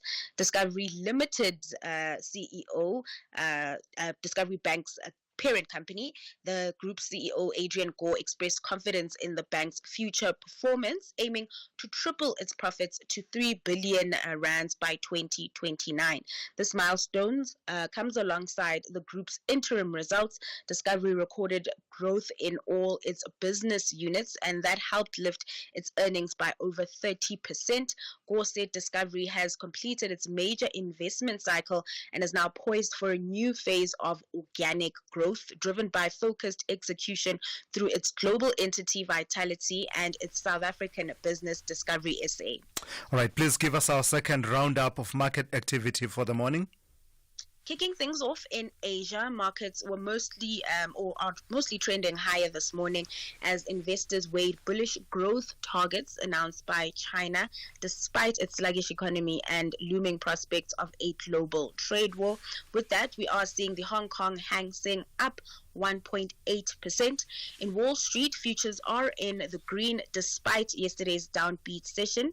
And then coming back home, local markets losing momentum as global sentiment sours. The all share shared close to 1% in the previous session. The rand, in the meantime, remaining stable. It's sitting at 18.48 to the dollar this hour. That's Antauleng Lechela there, watching business, economics, and the markets for you. When she comes back after 8:30, she'll give you a look forward as to how the markets are likely to pan out on this Wednesday. Africa Update on SAFM. So let's say good morning to Sipho Mantula. Raz, let's start with news out of here in Pretoria, in South Africa. The President Cyril Ramaphosa receiving Daniel Chapo of Mozambique yesterday. Refreshing morning to us and jump off to the listeners. Actually, to us, it was in Cape Town. I think the president was in the State House in Cape Town where he met with President Chapo. That meeting was very important because President Chapo was there to explain the current situation in Mozambique and issues that affect the economy, but also the issues around the electoral laws, and also confirming that it seems this week to us they'll be signing an agreement with opposition. Those are the news that were being related to President Ramaphosa. But also on an economic front, they have to deal with issues that are key to us: transport, logistics between South Africa and Mozambique, looking at the borders, looking at the road infrastructure of N4 corridor that it was engaged between the two leaders. This was a very important meeting, considering the history of South Africa and Mozambique. Finally, to us, we know we have many companies that have put more money in Mozambique, almost 155 billion and 175 billion, creating 42,000 jobs. And we know that there is a South African Chamber of Commerce that is between the two countries, South Africa and Mozambique. This next story confuses me somewhat, Sipho. Please clarify for me. I thought we were saying that the military in Sudan had taken over the capital, Khartoum, and it looked like, they were the ones who were prevailing in that fighting that has been raging for a long time. So how is the Rapid Support Forces and their allies forming a transitional and signing a transitional constitution? Remember, last week I spoke about that clandestine meeting that was in Kenya of RSF, where they were agreeing on the terms of reference, the modalities of even constitution, forming the parallel government of the Sudanese army. Here, you are having what you see in Libya, actually, what you see in the east, what you see in the south. Now, here we see the Rapid Support Forces claiming that they have now drafted a new constitution that will create 8 regions in Sudan. They will also look at the issue of a federal and a secular state. But that's where, it is very worrying. As you have said, they are talking about the draft of constitution, but the war it is still going on in the capital city between the Sudanese army and the Rapid Support Forces. But here you have 10, technocrats, diplomats of RSF, who are also using the power of media to be talking about this new parallel government. And one has that report that I've seen of RSF that talks about how they want to reconstitute a new government in Sudan. Yeah. Tell me about the United Nations Security Council and the decisions that they've taken about sanctions with regard to Al-Shabaab. Resolution 2776 that was adopted by the UN Security Council members, all of them agreeing that there is a need to look can prevent the Al-Shabaab movement in Sudan until 2025. They are looking at the issues of that their action is actually threatening peace and security in Somalia. There's this issue of arms culture that is moving towards the rebels, but now this mandate that was renewed by the Security Council of the UN, it is also looking at sanctioning some of the armed groups that are in Somalia, but it also has an immunity to the Somalian National Army, intelligence, Somalian police forces. That's how, when you look at this challenge to us, that we have African countries who are part of the UN Security Council as non-permanent members, and that's where you have Algeria, Sierra Leone, who are on the side of Somalia to deal with the insurgency that has been in Somalia for some time. And in West Africa, Sipho, not even Liberia and its historical ties to the United States could be spared from the aid cuts, including cuts to USAID. Tell me what is happening there with regard to trying to help Liberia deal with that situation. As you know, that diplomatic communities, they will also have solidarity. They will also convene when you have such geopolitical economic sanctions that are coming against their countries, coming from Trump. Now, Liberia's finance minister yesterday engaged with some of the foreign diplomats in the capital city to try to find a way of how to deal with this US aid cut that has been going on. But they are coming with new ways to saying that actually in 2008 and 9, we have went through global food, fuel, financial crisis, Ebola, COVID-19. We can still overcome this cut that we see from the US. So that diplomatic corps that was part of that meeting came from Cameroon, Lagos, Abuja, as well as the EU and the UK, where they are looking at supporting Liberia. As you know, that this is a country that has gone through a civil war, the country that have gone through an Ebola crisis, and when they are having this cut of aid coming from the US also, it's what others will say, it is a challenge that is facing that country, and they are trying to come out of it to us. 1955 was a momentous year in the struggle of the people of South Africa. Tell me what happened on this day in 1955, 5 March 1955. It's almost 70 years when the South African Congress of Trade Unions, SACTU, was formed in an inaugural conference held in a trade hall in Johannesburg. Later in 1956, they went on to link this question of political rights and economic rights that are very critical.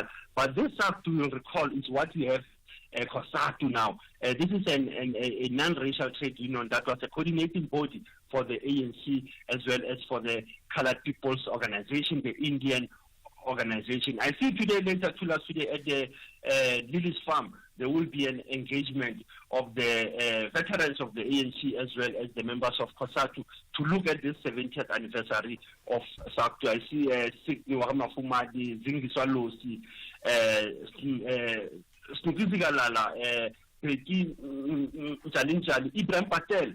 Fikile Wahamajola Tulas, they'll be dealing with this question of the role and maybe the relevance of the trade unions Tulas, because I see even in the GNU, they are having their voice now lately. They are talking about the issues of the budget, but I think what is important, since it is a human right, they need to also focus on the issues of why unemployment it is so high Tulas, the energy sector also, and the mining.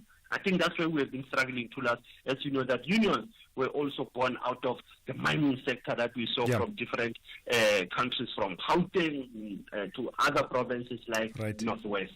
Asante sana Thula for leading the conversation. SFM observing the Shabdilanga Masakama. Sipho, thank you for that. That's Sipho Mantula there with your Africa update here on the Morning Brief. Mzansi Africa. SABC Sport is searching for talented football commentators. Are you knowledgeable and passionate about football commentary? Are you a great storyteller of the beautiful game? That's why they're very good in controlling the ball and keeping it in minutes. Submit a 2-minute commentary clip in your South African language of choice to commentator@sabcsport.co.za. Also email your full name, surname and contact details. Closing date is on Friday, 7 March 2025. Only shortlisted candidates will be invited for the second round of auditions at SABC Studios in March. SABC Sport. For the love of the game. Whether it is a CCMA referral, problems with a mechanic, or unfair blacklisting, Clientele legal plans are affordable, and you receive up to 670,000 rands worth of legal services per year. We cover civil, criminal, and labor-related matters. Our legal team will be your support 24 hours a day. SMS SAFM to 32195. That's SAFM to 32195. Clientele General is an authorized FSP and a licensed non-life insurer. T's and C's online. Standard rates apply. Wherever you are, whatever you're doing, Sunday World keeps you updated. Get breaking news, sports action, and exclusive celeb scoops at your fingertips. Read it, stream it, listen to it. Sunday World, news for all, anytime, anywhere. SAFM, guiding you through the rush hour traffic. Well, the situation with the traffic lights in northern parts of Joburg is a real issue. There are lots of them out, and these are major routes. So this is where you sit this morning. Vic-Coppin and Ukta, which is effectively the M1 North off-ramp, that's out. So there's all sorts of congestion around Sunny Hill, Vic-Coppin and Rivonia. William Mandela and Sloane, William Mandela and Leslie are down for the longest time. Big traffic out of four ways, big traffic on the highway to get off at William Nicol, because that bridge is so congested you just can't come off the highway without the assistance of traffic lights. Malabongwe, same sort of deal. North Riding through Stratham Park, hardly a light working there. Bayers Nordia, Easterhout down to Fairland through the M1 highway, hardly a light working there. Other big lights down, William Mandela at Dover, that's causing delays from sort of Grosvenor Crossing on your way through to Santon. Lights out all over Victory Park and Melville area this morning, so routes like Bayers Nordia, Tana, Victory Road, all very slow getting through that area as well. Joburg N3 north from Germiston up towards the Modderfontein Road exit remains busy. N1 south out of Pretoria is still heavy. An earlier crash down by Rigel looks like it's basically been dealt with, but there's a whole pile of traffic between Montana and about the Atterbury Road exit, so still heavily backed up there. Pietermaritzburg to Durban, stationary truck at Market Road causing a delay. The N4 going up into Durban. This is a southern freeway. It's been running okay, but just at this stage, there's some delays that are forming through Jacobs into Clarewood, just up towards the M7 off-ramp, so it looks like something's happened on your way through to Durban. Cape Town all very busy, a couple of noticeable delays. The M5 this morning, heavy from sort of Grassy Park area all the way through to the N2. The N1 backs from Belleville through to the city centre. Marine Drive is jam-packed all the way through. And the R300 very slow coming up from Delft towards the Van Riebeek Road exit. Also, we know about the N6 closure between Bloemfontein and Aliwell North because of that serious fatal crash this morning. Also, just on the N6 outside East London, just north of East London at Duckett's, day 3 of protesting at Duckett's, burning tyres across the N6 national route there. Rob Byrne, SAFM Traffic. This Human Rights Month, SAFM is deepening a culture of social justice and human rights. It's a time to reflect, engage, and take action for a more just society. From thought-provoking discussions to powerful stories, SAFM is leading the conversations that move us. Because your voice matters, your rights matter, and together we shape a better future. SAFM, leading the conversations that move us. The G20 Anti-Corruption Working Group technical meeting has kicked off in the Western Cape. From March the 3rd to the 5th, global leaders are convening to tackle critical anti-corruption strategies. Discussions will focus on three key areas: strengthening public sector integrity, enhancing asset recovery, and promoting inclusive participation. This meeting marks a key step towards global accountability. A message from the Department of Public Service and Administration. Thulasizwe Simelane on SAFM. 6 minutes to 8 here on the morning brief. Let's turn to this story. After weeks of near incessant rains, Gauteng's Val Dam was reported at just over 92% full on Sunday. That level was a full 10 percentage points up from the dam's levels the previous Monday, underscoring just how much rain fell in the catchment area over the past week. But do communities living around the dam have cause for concern? Not if the Department of Water and Sanitation's word is anything to go by. The Minister, Phemima Jodina, assuring communities that the dam's sluice gates are up to standard and would only be opened to release water after communities have been given prior information. Let's speak now to Karen Bosman, who is the owner and director of Karen Bosman Sustainable Solutions. Good morning and thank you for your time. So there's this talk of the word is overflow. What's the basis of this concern around overflow, and is it a valid concern? Good morning, Thulasizwe. A dam, when it's full, is designed to overflow because the water has to go somewhere. And I do not really understand where the concern about overflow comes from, because that is, in a dry country, South Africa, one of the three most beautiful things one can see is an overflowing dam. Mm-hmm. Dams are designed to overflow. They have sluice gates that release the water when it wants to overtop. Some dams are designed to overtop, but sometimes dams are designed to release through sluice gates. And it is absolutely spectacular to see this all the sluice gates open on the Val Dam. I think it's been a very long time since all the sluice gates were open. But the sluice gates are opened in a number that is sufficient to then bring the levels down, that the water is released. Now, for communities living around the dam, if you follow building regulations and bylaws, mm-hmm. you would not live in what we refer to as a 1 in 100-year floodline. Now, a 1 in 100-year floodline is the level that the water will reach if we have a storm event or the amount of rain that happens once every 100 years. So it is statistical probability that this is the height the water will rise if we have a major 1 in 100 years intensity event. Mm. And if people are not building inside those 1 in 100-year floodlines, then they have nothing to worry about. People don't necessarily always follow the law. Yeah. And then they build inside the 1 in 100-year floodlines, or even in the 1 in 50-year floodline areas, and then we do see structures getting damaged. But that is the regulations and laws standing that say stay outside of the 1 in 100-year floodline has been in place for a very long time. So, as far as you can observe at the moment, the sluice gates have had to be opened at this point. Are they fully open, or is it just to merely control? Yeah. No, they haven't been opened yet. Okay, not yet.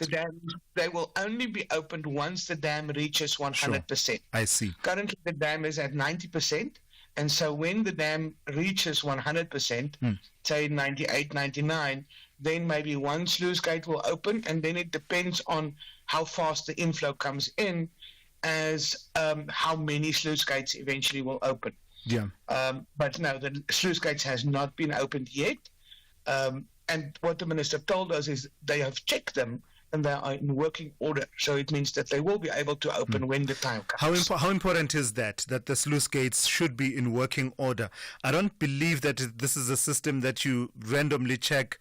You should be able to check it, I imagine, but I don't think perhaps you would be able to check it as frequently as you would want until you need to open the sluice gates. How important is it that at the point at which the department makes the decision to open them, they have the desired effect on the dam levels? Well, every large dam in the country has got what we call a operating plan for the dam. And that operating plan for the dam includes when the sluice gates has to be checked. And then we also have dam safety engineers who are independent from the department, and they go around and do dam safety inspections. And these inspections must be done for large dams once every year.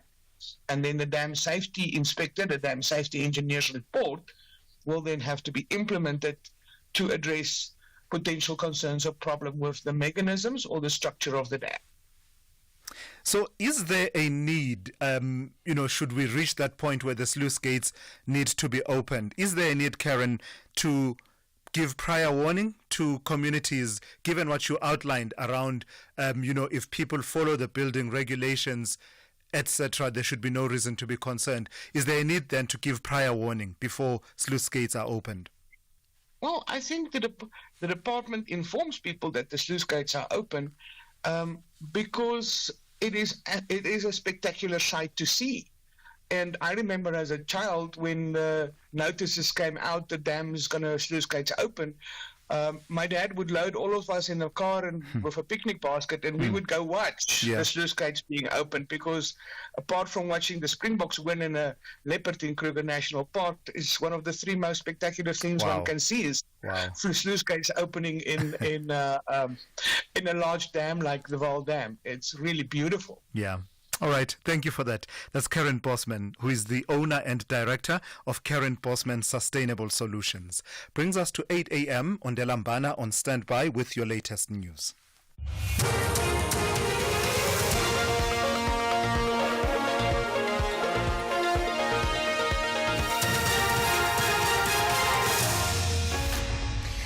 Thank you, Tulas. Top stories at 8. 10 people killed in a Free State crash and a drug mule arrested in OR Tambo International Airport. For SAFM News, I am Ondilambana and a very good morning.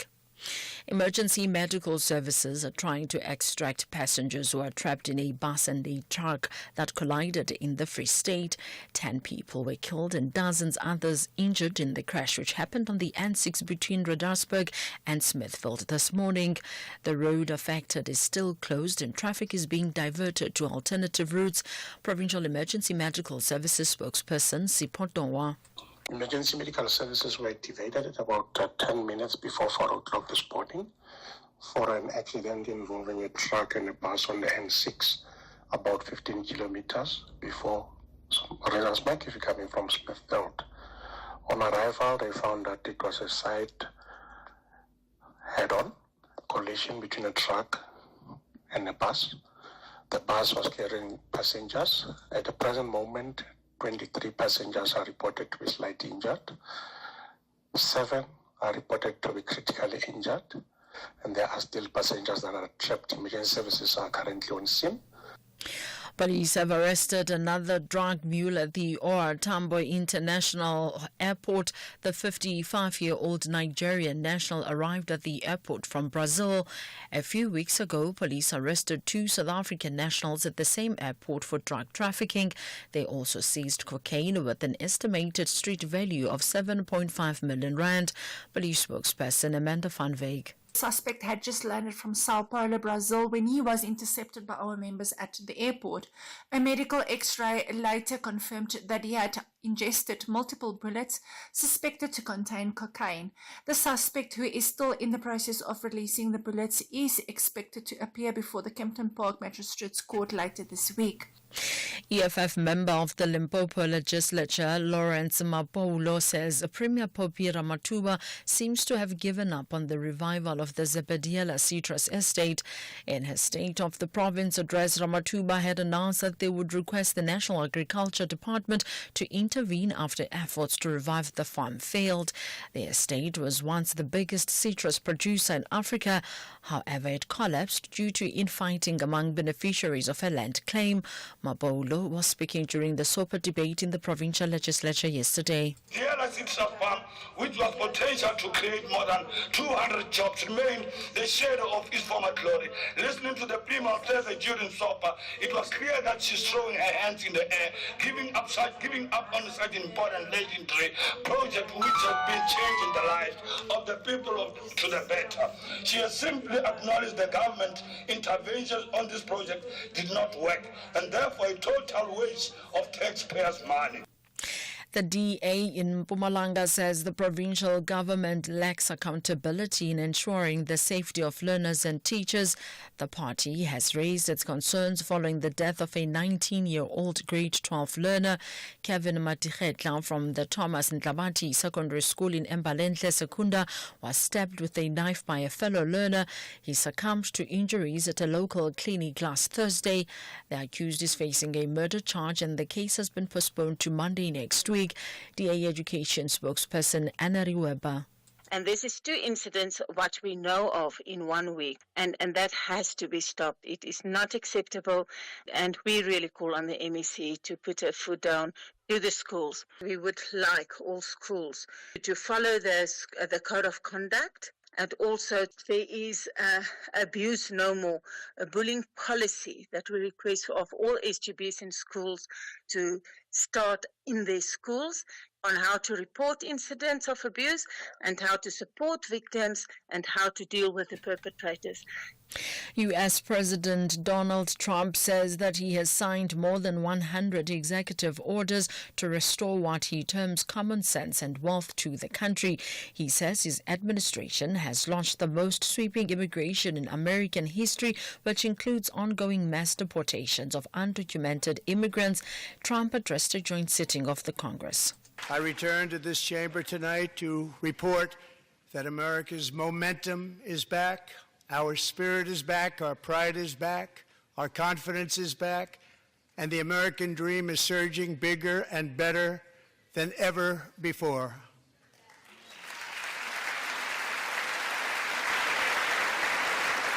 The American dream is unstoppable, and our country is on the verge of a comeback, the likes of which the world has never witnessed and perhaps will never witness again. Recapping the top story, emergency medical services are trying to extract passengers who are trapped in a bus and a truck that collided in the Free State. 10 people were killed and dozens others injured in the crash, which happened on the N6 between Reddersburg and Smithfield this morning. I am Ondalambana for SAFM News. Headlines at 8:30. SAFM, guiding you through the rush hour traffic. Very slow again this morning on Joburg's N1, heading down towards the Winnie Mandela exit, whether you're coming from Ravonia Road or coming up from Randburg. It's all heavy, and it will be every morning while those traffic lights at Sloane and Winnie Mandela remain out of action. The bridge on Winnie Mandela across the highway gets so heavy into Bryanston that it just prevents the free flow coming off the highway. The N1 South fairly slow today, Old Joburg Road right down to the Buccleuch interchange, and there's been another collision at Rigel Avenue, so the N1 South staying busy this morning. That's the second one there. Some queuing pressure between Durban and Pietermaritzburg, just going up towards Hammersdale. Just as you come up Key Ridge through Cliffdale and up towards that Hammersdale exit on your way to Pietermaritzburg, that's all getting very slow. M4 Southern Freeway, Jacobs Clarewood on your way towards the M7 off-ramp heading towards the city. That's quite busy. Cape Town R300 north, the big queues from Delft up towards Cales River have eased up. There is a bit of pressure on that route, but it's not as bad as it was earlier. The N7 is heavy both ways into Bosmansdam Road, and there's a lot of very heavy mist across across Cape Town. Areas very thick and poor visibility. Other areas you're driving through clear conditions, so it's a bit of a mixed bag, but do take it easy if you're driving through the mist. Keep those headlights on, please. Rob Byrne, SAFM Traffic. A very good morning to you in your SFM sports headlines. It is cricket. We're building up to the Proteas, who are ready to battle New Zealand, with Captain Temba Bavuma saying they're playing their best cricket. And we've also got soccer news, and the coach for Bafana, he's now released the 37-man preliminary squad for the upcoming qualifiers. All this and more at around 8:30.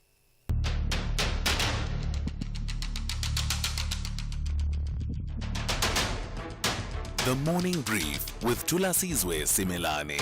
Weekdays, Monday to Friday, 6 to 9 a.m. The Morning Brief with Thulasizwe Simelane. Weekdays, Monday to Friday, 6 to 9 a.m. 8 minutes after 8 on this Wednesday. Welcome to the third hour of the Morning Brief here on SAFM. I'm Thulasizwe Simelane. It's good to be in your company. So over and above all the stories that we've been telling you about the proposals by Action SA around deputy ministers and scrapping them all together, as well as there are other proposals that have to do with amending the constitution such that when the president is about to appoint a cabinet, they would need the approval of parliament. We've told you about the NHI and the concerns there of the Board of Healthcare Funders and the court case that they are bringing to the fore in the high courts. One other story that we've been watching with one eye, because it's really been playing itself out over the last while, is the address to Congress by the US President Donald Trump. And a key takeout among the many takeouts that I've seen that are coming through from there is that there appears to be a U-turn on both sides, right? Earlier on, we told you about Volodymyr Zelensky saying that the meeting on Friday last week with Donald Trump did not go the way that it should have gone, and saying that he's willing to be part of a peace process under the leadership of what he calls a strong leadership of Donald Trump. So that was Zelensky. And then in the address to Congress, it turns out Donald Trump actually received a letter from Zelensky, and now Trump himself is changing his attitude towards Zelensky and basically said Ukraine is ready to come to the negotiating table as soon as possible to bring lasting peace closer.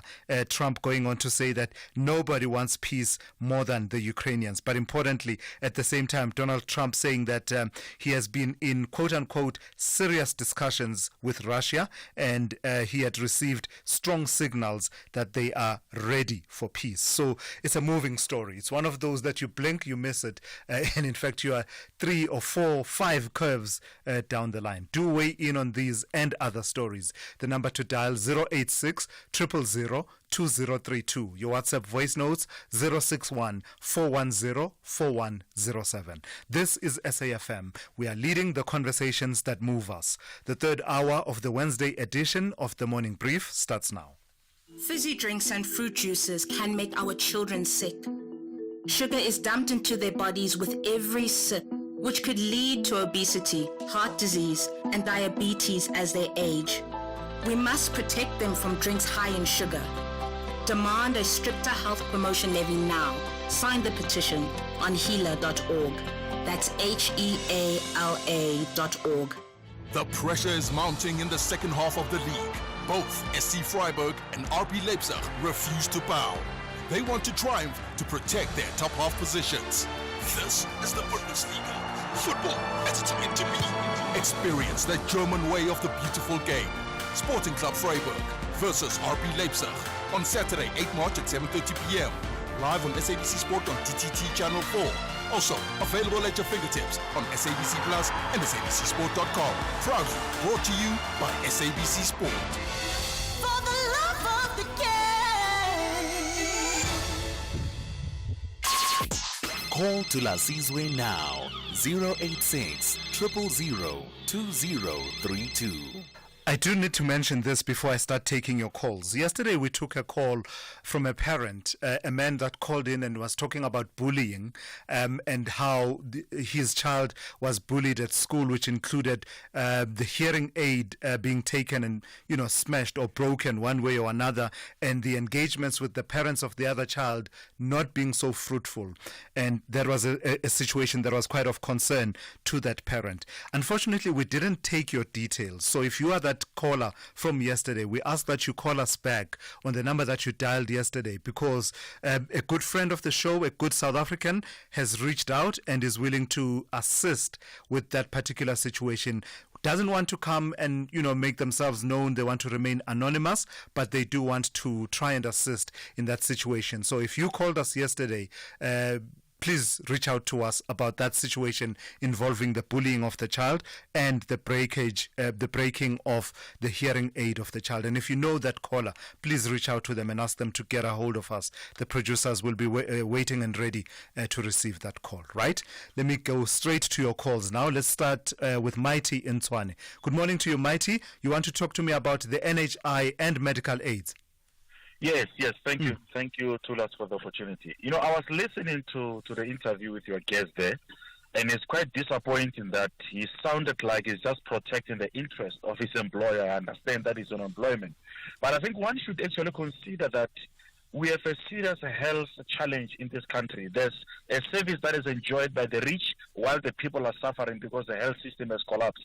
So I think this private medical aid need to understand that the purpose of the national health insurance, imperfect as it is because it's not perfect, it is kind of address the challenges that we are having, because South Africa is one of the unequal societies in the world. So the national health insurance is a tool that can actually be used to make sure that our people can get access to the medical services. And we fully agree that it's not perfect. There's still a lot of loopholes. There's a lack of infrastructure in hospital. The whole healthcare system has collapsed, but they need to appreciate the fact that this is an effort to ensure that all South Africans can get access to the medical aid. But for him to come on air and sound like it's protecting the interests of the employer, it doesn't sound good. It's embarrassing when it comes from one of our own. It's absolutely embarrassing. All right, thank you for that. That's Mighty in Tshwane. They're weighing in on the NHI and the conversation we had about it a bit earlier on. Skhumba in East London, good morning to you. You want to talk to me about PRASA and procurement. Is this to do with the story that we covered a few days ago? Skhumba, can you hear me? Morning, Good morning. I'm well. How are you? Okay. I'm okay, man. Look, briefly, no? I think on Monday morning you had the topic about the issue of PRASA, and there were a couple of responses and misinformations that were published to South Africans at large about the issues that have arisen with regards to that.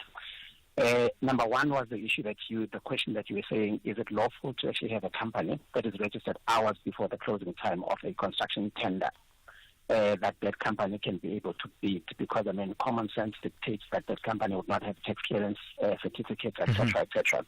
That was one of the issues. So the answer to that is a blatant no, because if you're actually doing a joint venture, right, and then you're having two or more companies forming the joint venture, each of those companies is supposed to be registered with CIDB and there's a CIDB grading. So you join the CIDB gradings, and then you actually have the required grading for that particular tender. Yes. Now, each of those companies is supposed to be registered with the central supply database of the National Treasury. So that is not a process that can actually happen within minutes. So each company that is forming part of the joint venture is supposed to be registered with the CSD. So it's almost an impossibility that that company, within hours of registration, between, let's say, for example, at 5 o'clock in the morning and 11 o'clock, which is the closing time of the tender, that company would have been to SARS, because in order for you to be able to get a tax clearance, you can get a tax number. But in order for you to get a tax clearance, you've got to go through to SARS and register and submit certain information in person, whether it's yourself or the director or an accountant. But you've got to go there in person and then upload that company within SARS so that you can be able to be issued with a tax clearance for the first time. Then you can then do the subsequent resubmissions annually and periodically. Skumba, very quickly, as far as you know, these requirements, the CIDB and grading, as well as the central supplier database, apply equally even for companies that are not domiciled, that are not based in South Africa. So in this case, for example, I think the one company that was being talked about in that sense of being registered at the 11th hour is a foreign company based in China. The requirements would still be the same as far as you know.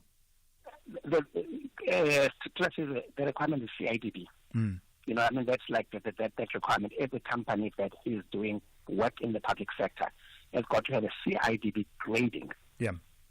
Right? And then now you've got to, whether you are a Pellegrini or a local, you've got to be registered with the CIDB because clause section 18 of the CIDB Act states that no contractor that is not registered with the CIDB can do work in the public sector without being registered first in terms of that section. All right. So that is one quickly. Second one is the issue of a payment being made to a member of a joint venture. That is completely unlawful. Right? Government does not allow for Thulasizwe's salary to be paid to Skumba's account because Thulasizwe said that no, I can have my payment being paid to Skumba. Right. Because remember, the government gets into a contract with a joint venture, not with the member component of the joint venture. All right, Skumba, yes. I've got to move on. Thank you for your insights this morning. Thank you for calling in. Let me go to Tula in Bedford View. Good morning to you, Tula. You want to talk to me about Donald Trump? Right, Gunjan. Hayi ngiyaphila wakithi hayi indaba kaDonald Trump hayi asekwanele bakithi hayi ngeke there are a lot of positive news around hayi ngeke wethula asiyeke lo baba bakithi it's becoming too monotonous manje hey Mantula, he's impossible to ignore. Trust me, I've tried to move on. It's impossible. Lalela bab. It's going to be like this for the next 4 years, I suspect. All right, Tula. That's Tula in Bedford View there, saying that it's becoming monotonous, all this talk about Donald Trump. But the truth is, as I was saying, I remember about a week ago, I said, I'm trying to move on. It's not possible because there's news coming out of Washington literally every hour, every day, every hour of every day. Let me take one or two of your voice notes. Let me hear what you've had to say about the proposals advanced by Action SA that includes scrapping deputy ministers. Good morning, Tulas, and to all SAFM listeners. No, I think Action SA, I'm with Action SA here. I think they are correct. I mean, these deputy ministers don't have constitutional powers nor any executive powers, so why should we harbor them? They are just there to waste our taxpayers' money. So I agree with Action SA. Let them be removed, and I hope all the other political parties will also feel the same. This is TV from Middleburg. Yeah, thank you for that. I wonder how that will play out in Parliament when it comes down to it, because it will require a 2/3 majority, being an amendment of the Constitution. Hi, Julius. I personally think that also the Parliament is also too big, man. Why do we need 400 members in Parliament? They must also reduce it to about 200 or 250. It's Mokocho here from Blom. Thanks. You think so, Mukocho? Hey, yeah, no, you're touching on a different one now. I suppose it's, well, for starters, it is provided for in our constitution, the size that it should be at least 400 members, right? But also remember that we've come from a system where we used to have constituencies, and I suppose it's a relic from that era when the country was carved up into various constituencies. And as we now talk about the electoral system and how to reimagine it, I wonder if there's room for that conversation that you are raising that says actually we can do with an even smaller parliament than 400 members. But I don't know, man. 9 provinces and a country our size, just 200 members of parliament. I wonder, we'd have to see how we shape it such that there's sufficient representativity. Suleiman, good morning to you. I don't know if I get your name correctly, in the Northwest. Good morning to you. You want to talk to me about the NHI? Yeah, Tilas, no, it's fine, it's all money. But I don't know where people like Bobo Mighty have been living, which country they've been living in. What what has this government done to everything? They have destroyed everything that they have touched. Now they want to bring the NHI. What have they done to deserve? You know what, Thulas? Now my issue is that I pay tax. When I look at my tax statement, I feel pain. It's a lot of money. Now we're going to be taxed more, and then they're going to steal their money. What's going to happen to all those people? There's no tax. There's no money in the country. There's people that are working in these private institutes, the medical aid. Where are they going to go? These guys have destroyed everything they touch. Now they want to destroy medical health. I mean, they have not deserved to be given any. And if you look at this thing now, they signed this NHI, whatever, act, whatever, a week before or 2 weeks before the elections. And people still rejected them. So the issue I have now with the ANC, we are dying because of their policies, Lekabo Trump. They continue with their policy. Why don't they give us a referendum when Thulas? Ask us, do you want us to take the Israel to ICJ? Do you want this Bella Act? Do you want NHI? Ask us, the people. Hey, Mara Solomon, it would be difficult to govern by referendum, eh? You are elected and then you stake your political fortunes on that. So you get elected and then you will govern, make decisions, and then the voters will punish you if they don't agree. I don't know if you can hold a referendum on everything, especially the matters that you just mentioned. I imagine that a referendum is only for the big constitutional questions where that will change the direction of the country altogether. Let's look at what's happening now with the U.S. You see, the AfriForum and Solidarity, they think Trump is punishing South Africa because of them. No, Trump is punishing South Africa because of this Israel thing. It's just that they gave Trump an excuse to do what he wanted to do in the first place, but he just didn't know how to start. I hear you. Now we are dying for their policies that they are. In my location, people don't even know about Palestine. They don't even care. But now we are dying because of those. Now, Bomutswale, you want to tell us about NHI and take more taxes from us, and they're going to steal our money. Solomon, thank you. I've heard you. Thank you for that. That's Solomon in the Northwest there. All right. We will continue to take some of your calls as well as your WhatsApp voice notes a bit later on the show. The price of milk may be going up, but with Outsurance, you could be saving on your car insurance premiums. Like Irfan, who saves 411 Rand a month on his 2012 Ford Figo 1.4. For a while, I've been looking for ways to save money, and within 10 minutes, I was signed up with him. I'm saving 411 Rand a month. Outsurance helping me save money. Switch and save today. SMS out to 30754. That's out to 30754. With Outsurance, when you look at it, it sounds too good to be true, but it's good. It's true. Have you heard about the legendary Out bonus? After 3 consecutive years of not claiming, you'll get 10% of your paid premiums back in cash. Isn't it time you got something out of your insurance? SMS out to 30754. That's out to 30754. With Outsurance, you always get something out. A licensed insurer and FSP. T's and C's online. Fly Safe's School Booster is back and ready to help SA's future stars fly, giving away 10 return flights to 10 lucky schools. So whether it's scoring tries or shining on stage, we're helping learners chase their dreams while making memories along the way. To enter, visit flysafair.co.za. Tell us how this prize will boost your school and you could be heading for success. Entries close 27 March. Fly Safair, for the love of flying. T's and C's apply. This is Thulasizwe Simelane on the Morning Brief. 25 minutes after 8, a showdown of sorts is playing out between a group of traditional health practitioners and the Traditional Health Practitioners Council. This is over draft regulations published last year. 10 organizations representing traditional healers are pushing back against the draft regulations, saying the consultation process around them was inadequate. The organizations say only about 9,000 traditional healers were consulted on the regulations out of a possible more than 300,000. Let's speak to Ntsikelelo Kolosa of Ikwelo Healers Collective and spokesperson for Gauteng and Mpumalanga at that organization. Good morning to you and thank you for your time. So tell me what is problematic about these draft regulations as they stand today. Greetings to the listeners and greetings to you, leadership. The problem about this draft is that there's no adequate representative, and we have a critical issue when it comes to inclusivity. You know, traditional healers, majority of them, for the rest of South Africa, they are not included. Only 9,000. I mean, 900 out of 300,000 plus traditional healers. What I'm saying that I speak about the Act of Ungutu, I speak about the Bushbuck Ridge, which they don't know anything about that.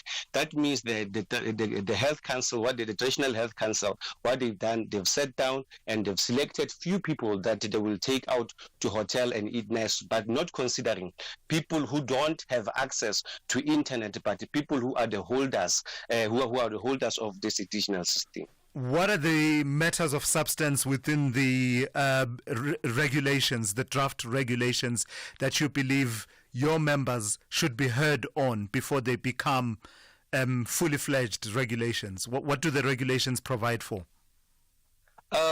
You know, the regulations actually is influenced by the Act itself, and the Act itself doesn't give enough powers to traditional healers to be involved in terms of consultations or in terms of involvement in developing this framework.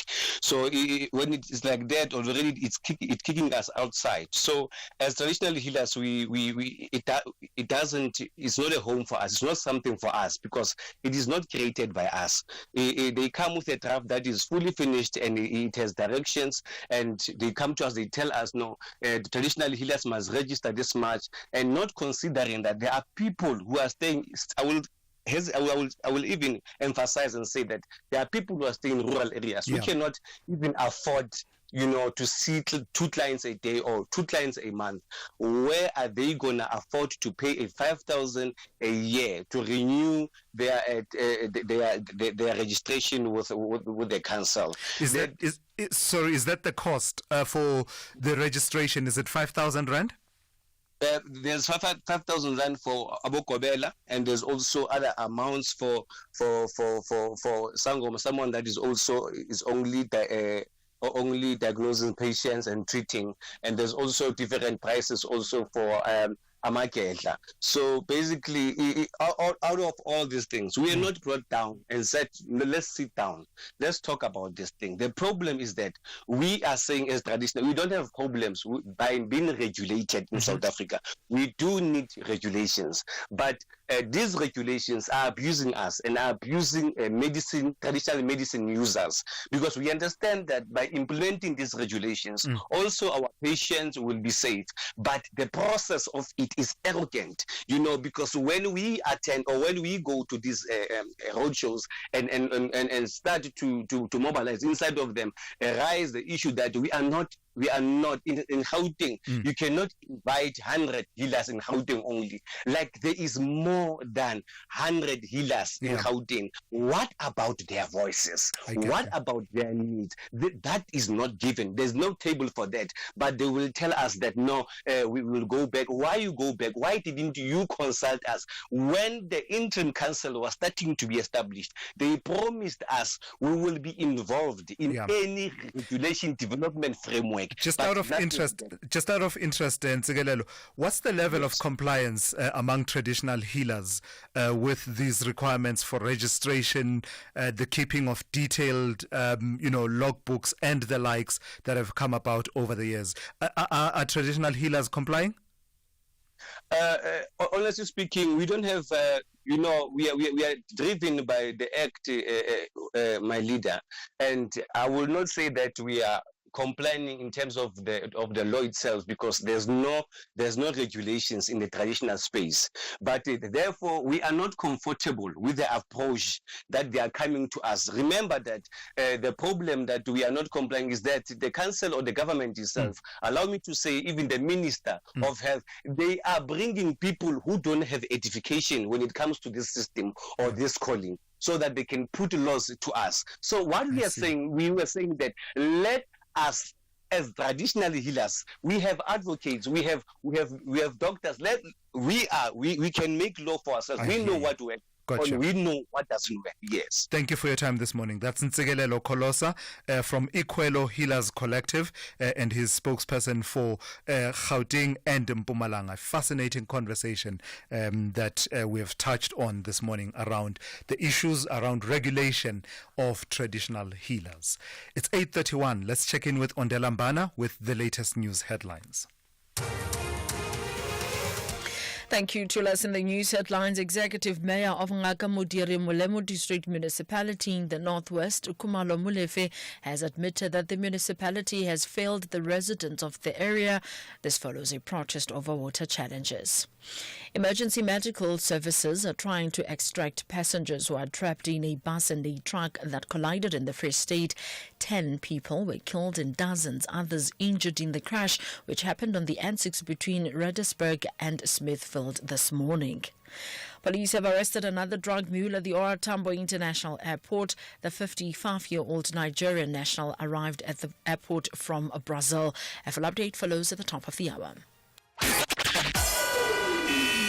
SAFM, guiding you through the rush hour traffic. It's been a busy run coming out of Pretoria this morning on your way down towards Joburg, if you like. We've had a series of collisions. They've all been cleared up, and now there's a breakdown near Rigel Avenue. So traffic stays heavy coming from sort of Linwood Road territory through Atterbury, Garsfontein, and down towards Rigel. The N1, both ways, very heavy to get off at William Mandela. The lights at William Mandela and Sloane are still a problem. Ongoing issues there.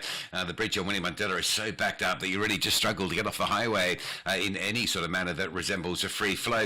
Main Reef Road coming through from Industria into Crown on your way to Joburg. Quite a heavy backlog there as well today. Durban, a breakdown before Hammersdale, so going up Cliffdale towards Pietermaritzburg, very slow. A lot of pressure on Queen Nandi Drive down towards the N2, which is an unusual queue. And Cape Town, there's been a fatal crash on Robert Sobukwe heading towards the airport. That collision is just by Radnorp Road in the Monodam area. So if you're coming from Belleville, you need to get to the airport. You might want to just duck down Symphony Way and then cut back into the airport that way along the Stellenbosch Arterial and then back onto Robert Sobukwe. Just a little bit further to travel, but keep you moving and keep you on a good time for the airport and flight connections. N1 inbound, Plattercliff to City Centre's heavy. M3 still badly backed up. Weinberg Hill to Hospital Bend. And a lot of pressure on the N2 this morning from Robert Sobukwe through to Hospital Bend. It's a busy Wednesday, particularly if you're on your way into the city centre. Rob Byrne, SAFM Traffic.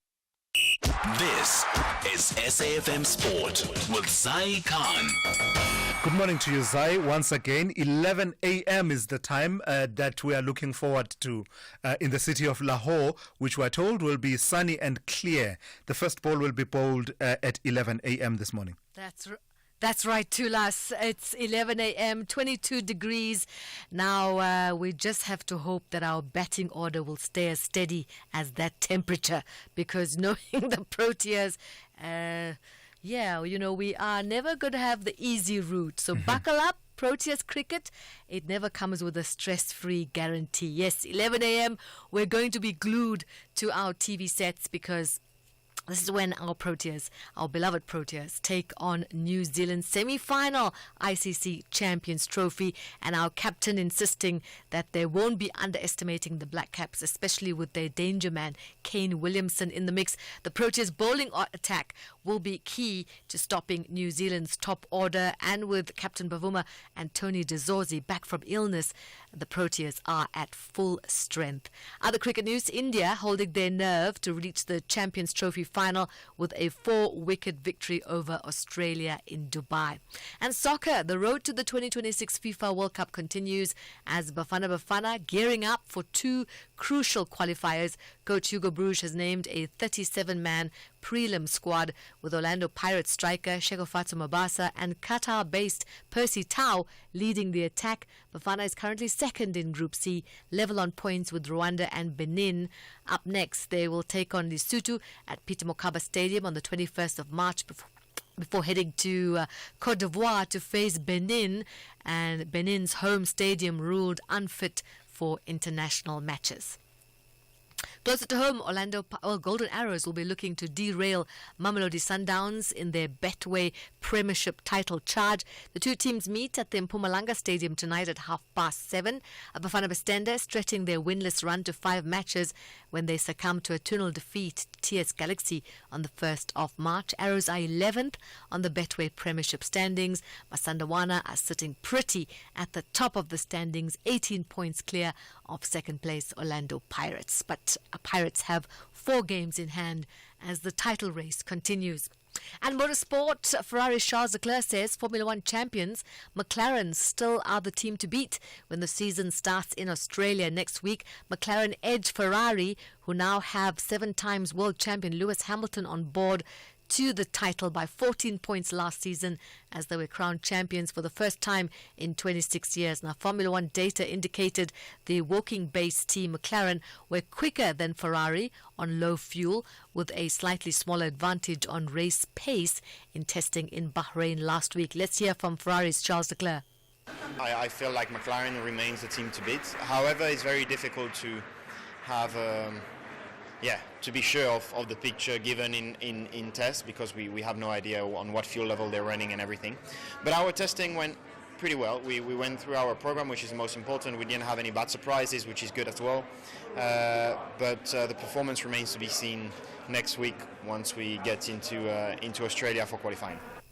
And that's where we leave it for now. We'll have John Hediker in the fast lane at 12:30 for SAFM Sport. I'm Zai Khan. The Business Update on SAFM. Good morning to you once again in Dowling. So tell me about the GDP figures for quarter 4. They came out yesterday. That's right, Thulas. And the local economy showing a modest rebound in Q4 of last year, growing 0.6%.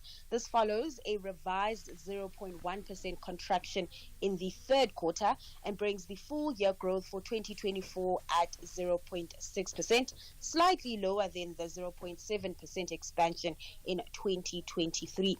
Now, the agricultural sector was a key driver of the fourth quarter report after dragging GDP into contractionary territory in Q3. Activity there jumping 17.2% due to improved crop and animal product output. This contributed 0.4 of a percentage point to GDP. In contrast, transport, manufacturing and general government services weighed on the overall outcome. Manufacturing contracted 0.6%, with 6 of the 10 manufacturing divisions recording declines, while mining decreased 0.2% due to slow economic activity in manganese ore and iron ore. Now, this was expected following downbeat production prints from both the mining and manufacturing sectors over the fourth quarter period. Household spending in the meantime grew 1%, contributing 0.6% of a percentage point, rather 0.6 of a percentage point to overall growth, with notable increases in spending on clothing, food, recreation, and household furnishings. But government expenditure decreased 0.8%, driven by low employment and purchases. The modest growth rate in South Africa, as economy expanded at a rate far below population growth, likely leading to a decline in GDP per capita and leaving South Africans worse off in real terms. Did I hear you correctly? So it's 0.6% for quarter 4 and overall 0.6% for 2024. Hey, Matima, as they say, Matima, it's tough. It's tough. Very tough. So talking about that then, tell me what Nedbank is saying about their expectations for the local economy and the prospects of a rebound in 2025. The lender says it is cautiously optimistic and predicts modest economic recovery just off of the low base from 2024. They are pegging growth at around 1.4%, and they expect a potential 50 basis point rate cut in the prime lending rate. And Nedbank says this is expected to lead to an increase in corporate lending, offsetting subdued household demand. The company's CEO, Jason Quinn, highlighted risks related to global geopolitics and trade wars, saying that could impact growth. But besides those global risks, they are pretty upbeat about expectations for the economy this year. Now, the group's outlook comes alongside its annual results, where profit increased by 10% on the back of lower impairment charges and bigger gains from non-interest revenue. The lender also announced big changes driven by its improved financial performance in 2024. As part of the restructuring efforts, the group will reorganize its retail and business banking and Nedbank wealth clusters into new segments. These will include personal and private banking, business and commercial banking, and corporate investment banking. The restructuring will also involve the realignment of various business segments, with retail and business banking now encompassing Nedbank Insurance and Nedbank Wealth Management. All right, Ntauling, today is Wednesday. Give us a sense of how the trading day is likely to unfold. So local markets might par losses following a recovery in Asia, but sentiment still remains. 20 news in earnings from Woolies, Curro and Cashbuild today. So traders will be waking up to that and digesting those numbers. Over on the currency front, not much action playing out there. The rand trading below the 18.50 mark to the dollar at 18.48 to the greenback. And then over in the US, futures are in positive territory, and this despite yesterday's downbeat trading session. Then lastly, in Asia, those markets on track to end the day in the green. Investors finding calm in local news, including China's growth plans and positive GDP and PMI numbers out from the region. All right, thank you for that. Always right on the money. That's Ntauling Lechela, who's kept you updated on the economy, business, and the markets over the last 2.5 hours here on the Morning Brief. Big stories of the day. Hashtag the Morning Brief. So we want to bring you this conversation now with Devin Heffer, who is the brand and communications manager at the Hollywood Bets Group. The context for it is the conversation that's been raging and the debate that's been raging in the last few days around the donation of foldable desks that convert into wheeled book bags that were donated by McDonald's at an event that was attended by the Minister Sifiwe Kwagube. Part of the reason we're bringing in Devin Heffer is because in the course of the conversation about 2 days ago, the name of the company, Hollywood Bets, was mentioned, and the company wanting to clarify and set the record straight about what was said about them on the show. So we welcome Devin Heffer, who is brand and communications manager at Hollywood Bets Group. Good morning to you. Thank you for your time. So your name was mentioned as Hollywood Bets among those companies that have made donations of this nature, these foldable chairs that convert into wheeled book bags. What did we not get right in that conversation?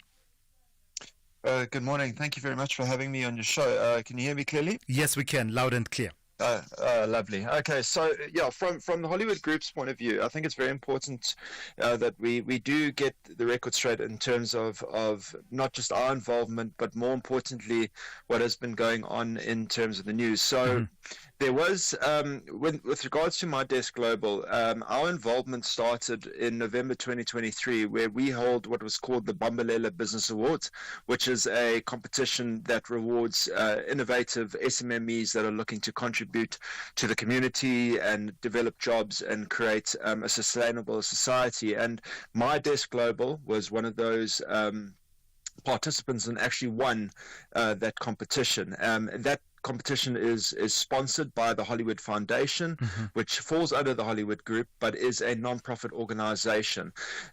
Through that, My Desk went and wanted to brand 15 desks with the Hollywood Foundation, which they did on their own accord, and they donated that to a school in Johannesburg. There was only 15 desks. That was not branded with Hollywood Bets. It was branded with the Hollywood Foundation, which is our NPO. So in terms of that context, I think it's important to note that Hollywood Bets takes its responsible gambling very seriously, especially in terms of its exposure to minors. And we, in no way did we go and promote betting or our company in the way that was appealing gambling to minors. So I think in terms of that, that's the one aspect. But the other aspect is the fact that Hollywood Bets is hugely committed to education and our development of our society. And just last year, the Hollywood Group with the Hollywood Foundation donated 2,000 desks to schools across the country, and those desks were unbranded. There's also our Back to School campaign that we've been doing, which we did 8.3 million rands in school uniforms, stationery, and school shoes, and all of that is unbranded, which has gone to 67,000 learners. So I think when people look to throw Hollywood Bets or the Hollywood Foundation to a context that is negative or seen as abusing minors or abusing society, I think it's very important that we showcase not only our commitment to responsible gambling, but also that our message is clear. Just tell me about these 15 desks then. You're saying that the My Desk Global did that of their own volition? Was it with your consent, the 15 that were branded? Was it with your... I imagine that if they're using your brand, the Hollywood Foundation, they would kind of need your consent, no? No, for sure. And I think it's important for us to remember that for them winning that competition, it was a way for them to ensure that their brand and their product would be able to get the exposure. We were happy in the sense that they were using those 15 desks in a way that was going to promote their product, as well as to show that what they are trying to do in terms of their commitment to South Africa and their commitment to education. And in terms of getting corporates involved to go and sponsor these things, I think it's no everyone knows that there's a huge shortage of school equipment. I get that, but I'm asking a specific question to try and move us along. No, for sure. Was the use of the Hollywood Foundation logo for those 15 desks, and thank you for clarifying that it was only 15 desks done by My Desk of their own volition, but I'm saying as far as these things work and as far as I understand them, they would have needed your consent and your say-so to say, it's fine, go ahead, you can use the logo of the Hollywood Foundation. Yes, we were happy with that, but all right. And to confirm, there was not Hollywood Bets that was branded on those desks. Was it your signature purple color, such that even though it doesn't say Hollywood Bets, anyone who's au fait with branding would be able to associate it with the Hollywood Group? Yes, it was in our branding, so you could associate it, but again, there was no promotion, there was no enticing of gambling in any way whatsoever. I hear you, but I guess what I'm getting at is it's not entirely unreasonable for someone who doesn't perhaps have the nuances of you have the Hollywood Foundation, the Hollywood Group, Hollywood Bets, to see those 15 desks and perhaps assume, not that it's right, but I'm saying it's not entirely unthinkable that someone would make the associations. Keeping in mind, Devin, and being fair to you, that you did say that the 2,000 desks that you donated, you did not brand. Yeah, no, most definitely. I think you've also got to look in the context of what My Desk is trying to do. Mm-hmm. They're trying to get a product out there that is going to benefit the children of South Africa, and they have to do what they can do in order to get them out there, and getting corporates involved is that way. People can associate the two brands together, that's fine, but we did not brand them with Hollywood Bets. We did not put betting, and there's nothing on there apart from our brand logo, our brand colors, that could be associated. But I think we've got to look at the context of what is actually happening in comparison to the thought behind what people are implying. Absolutely. So the 2,000 desks that you then donated, you're saying those were not branded. Are these also the foldable My Desk desks? No. These were separate. These were separate. These were straightforward desks and chairs. All right, 2 schools. Yeah, no, 2 schools. Across South Africa. In terms of that, it was across 4 different provinces of Mpumalanga, Gauteng, Northwest, and Limpopo, and all non-branded. And it's something we're committed to, and something we're looking to do even more. But that was just last year, and we've been running our back to school program now for the last 5 years, but as an organization it's been even longer. All right, thank you for that. Devin Heffer is the brand and communications manager at the Hollywood Group, setting the record straight there in light of the recent conversations around the foldable My Desk desks.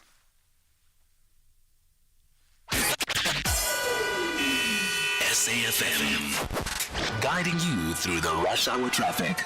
Just get an update from Pretoria. It's been a busy run through this morning. Coming down towards Rigel Avenue, you've had a couple of crashes which have all been cleared. The latest incident was a broken down vehicle that's just been cleared. So if you are stuck in traffic, it is the backlog moving slowly through. Paul Kruger through Capital Park's heavy. N1, still a disaster down to the Winnie Mandela off-ramp. The lights are down at Sloane Street. Possibly the N1 as well. There is queuing pressure all over the bridge system. So N1 south from Rivonia, N1 north from Randburg. Very heavy as you get up, particularly those left lanes wanting to get off at Winnie Mandela. Crash near the cement factory on the N3 north, coming out of Alberton and Germiston, slowing things up as well. Here's an urgent alert. If you're leaving Durban on your way to Pietermaritzburg, crash again today at Cliffdale. All lanes are currently blocked, nothing getting through. All that's happening is traffic's parking back through Key Ridge and back through towards Shongweni. If you're just leaving Durban and you want to get through to Pietermaritzburg, off-ramp at Pinetown, go M13 via Fields Hill, the R1 through the old road up through Boertes Hill Drum and come back on it in Chunga. That'll work nicely. That's a big queue that is starting to build up. Key Ridge through towards that Cliffdale area. Cape Town, very busy on the highways. The M1 inbound from Plattekloof to the city centre stays busy. The N2 inbound from around about sort of Lunga through to Hospital Benslow. Lisbeck Parkway this morning, very heavy coming up through Mowbray in towards that N2 as well. And a fatal crash on Robert Sobukwe near Radnor Road. That is south of Belleville. It's between Belleville and the airport. There's a lot of pressure just a bit further north than that around UWC. So it looks like you might be being diverted off Robert Sobukwe and sent along a section of Symphony Way. There's some heavy traffic there if you're coming from Belleville for your flight connections to the airport. Just make sure you've got time to get through that area. And the N6 just outside East London at Duckett's remains closed due to ongoing protests into day 3 of road blockages there. Rob Byrne, SAFM Traffic. For news on South African industry and mining, Creamer Media's Engineering News and Mining Weekly has you covered. Click through to Creamer Media's Engineering News each day for the latest on the people and companies shaping the energy transition and South African industry.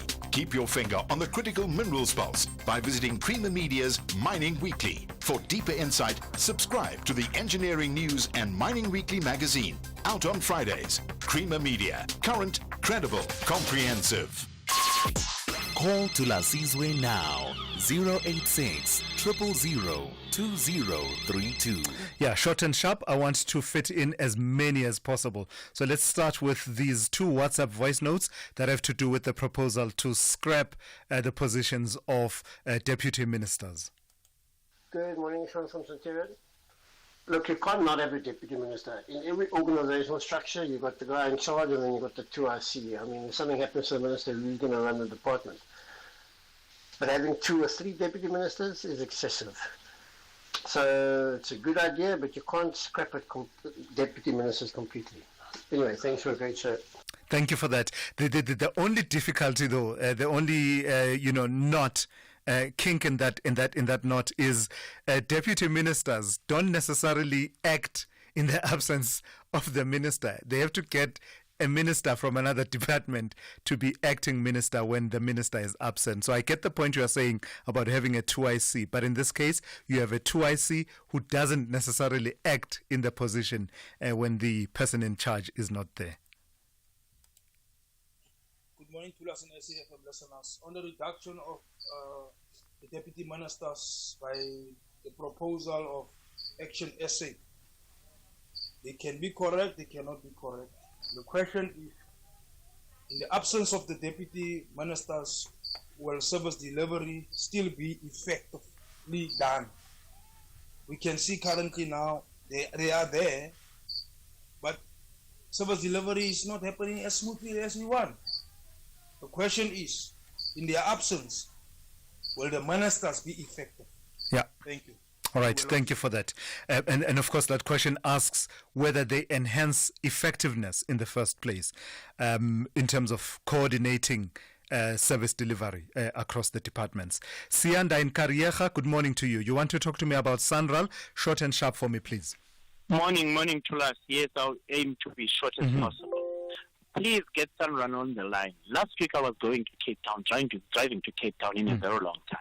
Lo and behold, in most cases, I don't carry cash with me. I don't have a credit card.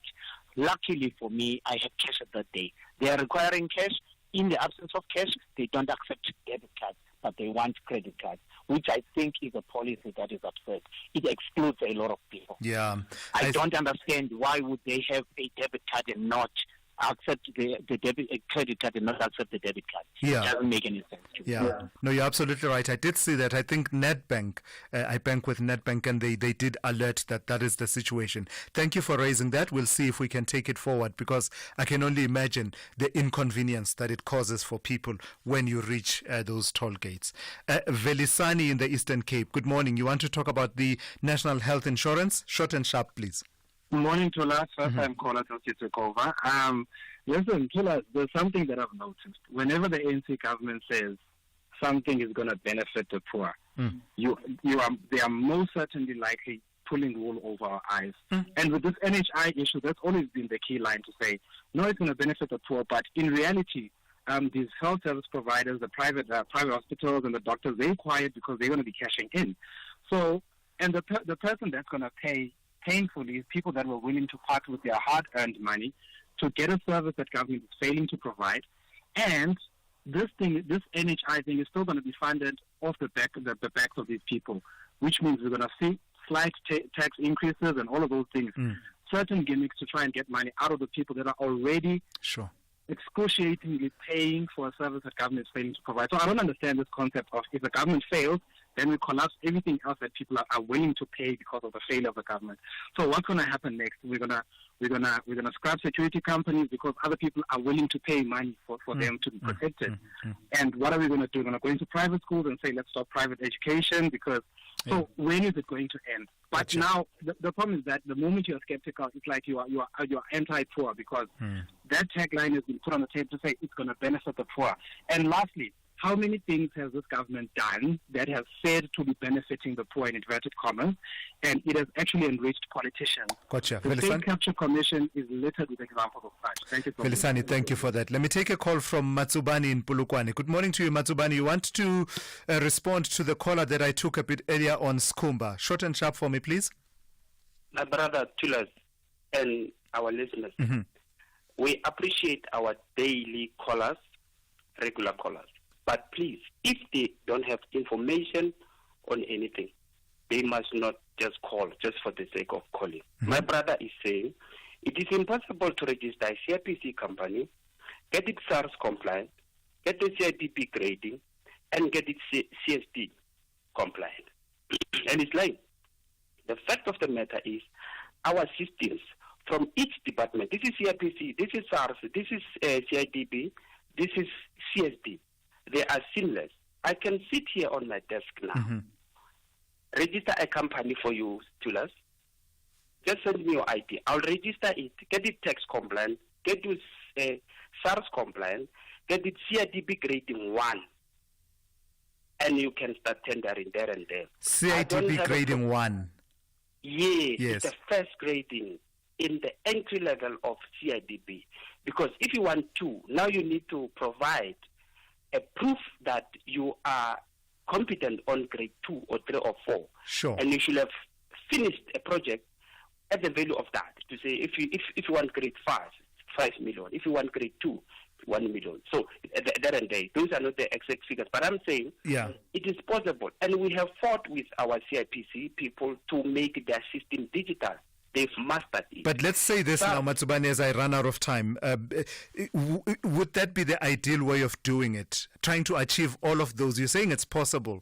But if you are seeking to be assessed as a partner in a joint venture, would you really be doing that in the last hours before submission of the bid, as well as that thing you're saying about CIDP 1, the kind of project that they are talking about at PRASA? I don't imagine that you would need to be doing it at CIDP level 1. You'd need to be at a higher level. Yes, exactly that. Because if you are coming into a JV, number 1, the main contractor must be on high grade. Let me say you are on grade 7. I don't have a grade. I start the grade today. The JV concept is to say, let us empower the grade 1 people to be on the bigger grade. That is the whole concept of JV. Right. So, yes. And if I got a call now to say, Silo, register a company now, I want to JV it now, for whatever reason, I'll do it now and get it. And then if I were to be assessed, Don't assess me and say, why did I get this thing done? It is because they are all digital and seamless. Gotcha. Matsubane, I've got to move on. Thank you. Thank you for that call. That's Matsubane in Polokwane. And that's how we come to the end of today's edition of the Morning Brief. Thank you for listening, and thank you for your robust and lively engagement. The Talking Point is up next with Kathy Motlatlana after the news here on SAFM.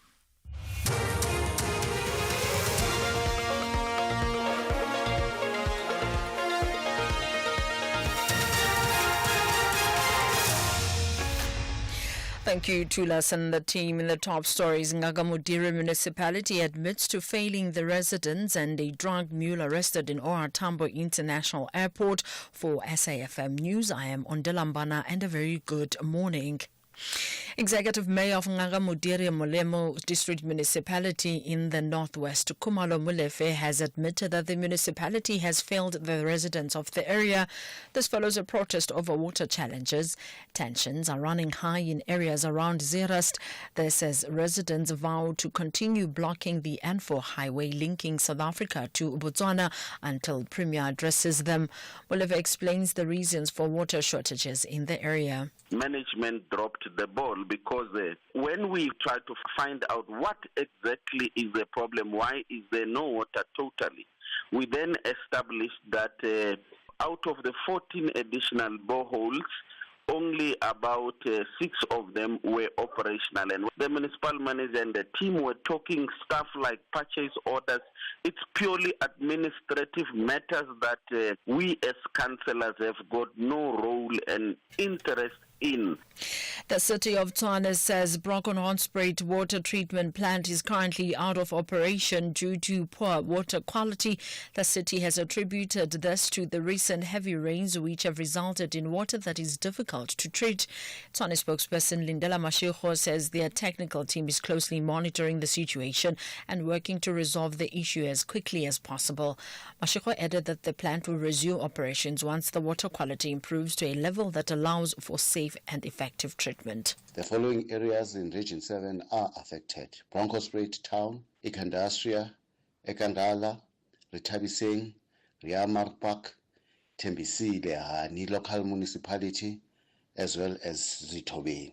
Roaming water tankers will be arranged for all the affected areas. The City of Tshwane apologizes for the inconvenience that may be encountered as a result of this temporary shutdown. Emergency medical services are trying to extract passengers who are trapped in a bus and a truck that collided in the Free State. 10 people were killed and dozens others injured in the crash, which happened on the N6 between Redisburg and Smithfield this morning. The road affected is still closed and traffic is being diverted to alternative routes. Provincial Emergency Medical Services spokesperson Sipotowa. Emergency medical services were activated at about 10 minutes before 4 o'clock this morning for an accident involving a truck and a bus on the N6 about 15 kilometers before Redisburg if you're coming from Smithfield. On arrival, they found that it was a side head-on collision between a truck and a bus. The bus was carrying passengers. At the present moment, 23 passengers are reported to be slightly injured. 7 are reported to be critically injured.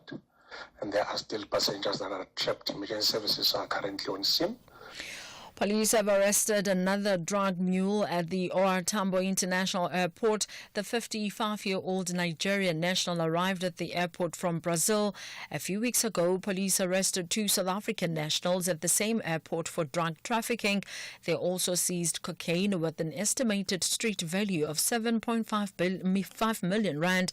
Police spokesperson Amanda van Wyk. Suspect had just landed from Sao Paulo, Brazil, when he was intercepted by our members at the airport. A medical x-ray later confirmed that he had ingested multiple bullets suspected to contain cocaine. The suspect, who is still in the process of releasing the bullets, is expected to appear before the Kempton Park Magistrates Court later this week. Ukraine's President Volodymyr Zelensky has tried to repair relations with his U.S. counterpart Donald Trump. This comes hours after the U.S. suspended military aid to Ukraine. Zelensky says he's ready to work under Trump's leadership to achieve lasting peace between Ukraine and Russia. Zelensky also says he's prepared to sign a minerals deal with Washington. Meanwhile, he has expressed regret for last week's confrontation in the White House. Our meeting in Washington at the White House on Friday did not go the way it was supposed to be. It is regrettable that it happened this way. It is time to make things right. We would like future cooperation and communication to be constructive. Recapping the top story, Executive Mayor of Ngakamutiri Mulemu District Municipality in the northwest, Kumalo Mulefi, has admitted that the municipality has failed the residents of the area. I am Ondilambana for SAFM News Headlines at 9:30. SAFM 104 to 107 nationwide. Leading the conversation. Jazz lovers, the wait is over. Africa's grandest gathering returns on the 25th to the 26th of April at the Cape Town International Convention Center. Experience 2 nights of soul-stirring jazz, electrifying collaborations, and over 30 world-class artists across 4 iconic stages. Don't miss this unforgettable musical experience. Get your tickets now at ticketmaster.co.za. Brought to you by Independent Media, proud media partner of the Cape Town International Jazz Festival. The pressure is mounting in the second half of the league. Both SC Freiburg and RB Leipzig refuse to bow. They want to triumph to protect their top half positions. This is the Bundesliga. Football as it's meant to be. Experience the German way of the beautiful game. Sporting Club Freiburg versus RB Leipzig on Saturday, 8 March at 7:30 p.m. Live on SABC Sport on DTT Channel 4. Also available at your fingertips on SABC Plus and SABCSport.com. Proudly brought to you by SABC Sport. For the love of the game.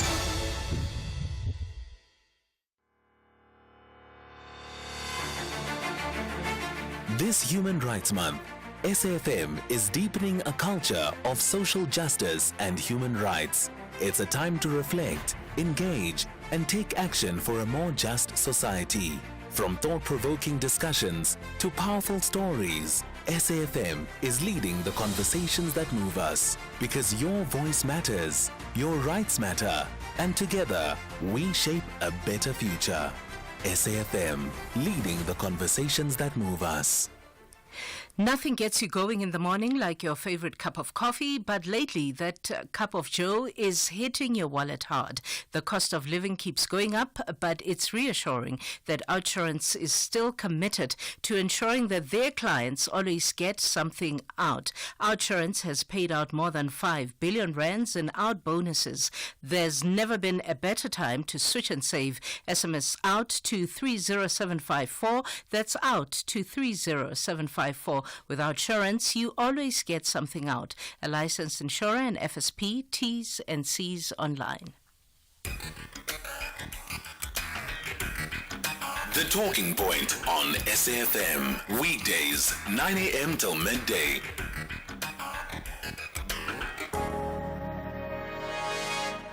As a lawyer over 30 years, I represented many human rights activists.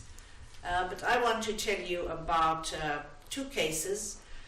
One is that my clients also ended up on Robben Island prison, and I was able to see them because they had an appeal going. And I found, we're not supposed to talk about their conditions, but isn't it amazing how we can communicate? And so I found out that they were suffering various ill treatment. And I found out that they wanted me to bring an application, but Mr. Mandela discouraged it. He preferred negotiation because this is an apartheid court. You'd never win any rights in those courts. So really nobody would touch approaching a court for rights for the inmates of Robben Island. I was in my early 30s, 32 or so, and I came out and I spoke to experienced lawyers who all encouraged me, go ahead, bring the application. And we won that application with costs. It spelled out that prisoners are not property, they have rights. They have human rights. You know, we never use the word human rights then. Now I would say that's what we want. The right to a lawyer, the right to a trial if there's an allegation that they broke the prison regulations. And all the newspapers had headlines, the curtain has been lifted on Robben Island prison for the very first time. So that's what I mean, a brick wall, and then you think, what can I do here to spell out the rights? And after that, the things improved on Robben Island prison. That, of course, is Dr. Navi Pillay. Dr. Navi Pillay is a former United Nations High Commissioner for Human Rights and gives us this opening motivation. Of course, as you know, it's March, which makes it Human Rights Month in South Africa. Welcome to Wednesday's edition, excuse me, of The Talking Point. I'm Khomotso KG Mweketsi. I said I'm in for the week for Kathy Mushlahlana. It's Wednesday, the 5th of March 2025, where SFM leading the conversation that moves us. So our studio numbers, whenever you want to join that conversation or start one, is 086 000 2032.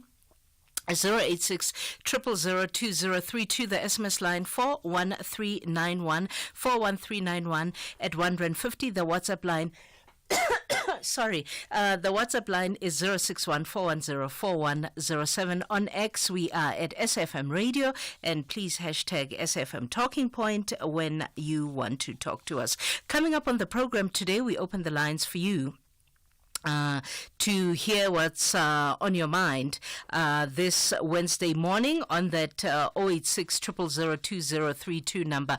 And then after 10 o'clock in our Citizens Corner, it's Wednesday, it's Citizens Corner Wednesday, and we're going to talk about building literacy and digital skills for young people, because libraries, as we all know, have been centers of learning, and they render a public good by providing a safe place and space for citizens to work and exchange knowledge. The Mobi Readathon is a program that has used this important space to support both reading and digital skills development for high school pupils. And it's a program initially started as a local initiative for schools throughout the city of Joburg, but it has become now a national initiative where teachers and learners, and it looks like others too, if what I read last night is anything to go by, may enter through their local municipalities. And the program has developed a dedicated website for learners to register for the competition, download stories and quiz for schools to use. And the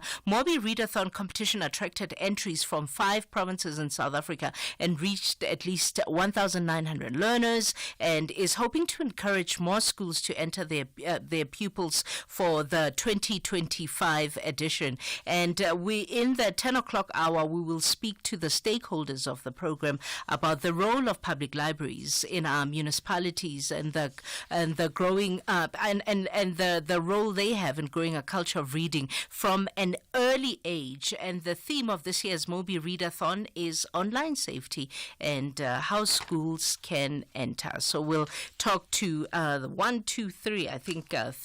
role players who will talk to us about the readathon. After 11, healthcare and mental health support for pregnant women. The focus for this discussion is substance abuse during pregnancy. It's a major health concern in our country. There's cause for concern surrounding the use of tobacco already, right? But not only tobacco, drugs also, such as cocaine, opiates, such as meth, and this has raised concerns about the heightened risk of pregnancy complications and the long-term development of the infants in the first 1,000 days of their existence. So the doctor we're going to speak to, Dr. Bavi, is calling for healthcare workers to choose support over stigma as women are struggling with addiction and find themselves pregnant still and requiring essential services. She's going to unpack for us some of the reasons why women use substances while they're pregnant and the dangers to the baby, the psychological impact on the baby, and how it would affect them later as an adult. And we'll talk to Dr. Bevi, a member of the South African Society for Psychiatrists. So what's on your mind? I mean, one or two or three things on my mind today. The first thing is that the ANC Veterans League has spoken, right? The Veterans League is saying, let's support Kiswater's suggestions and let's remember the poor, consider the poor, and avoid taxing the poor more. This is what the ANC Veterans League is saying. They made a statement, and I think it was issued by by Snooki Zigalala, who represents the ANC Veterans League. Speaking of Dada Morewa, the mayor of Johannesburg, he said the silent thing out loud. He said it. The silent thing is visitors are more important than the locals. He said it because he said when the G20 happens, he said out loud, when the G20 happens, the routes that will be used by G20 visitors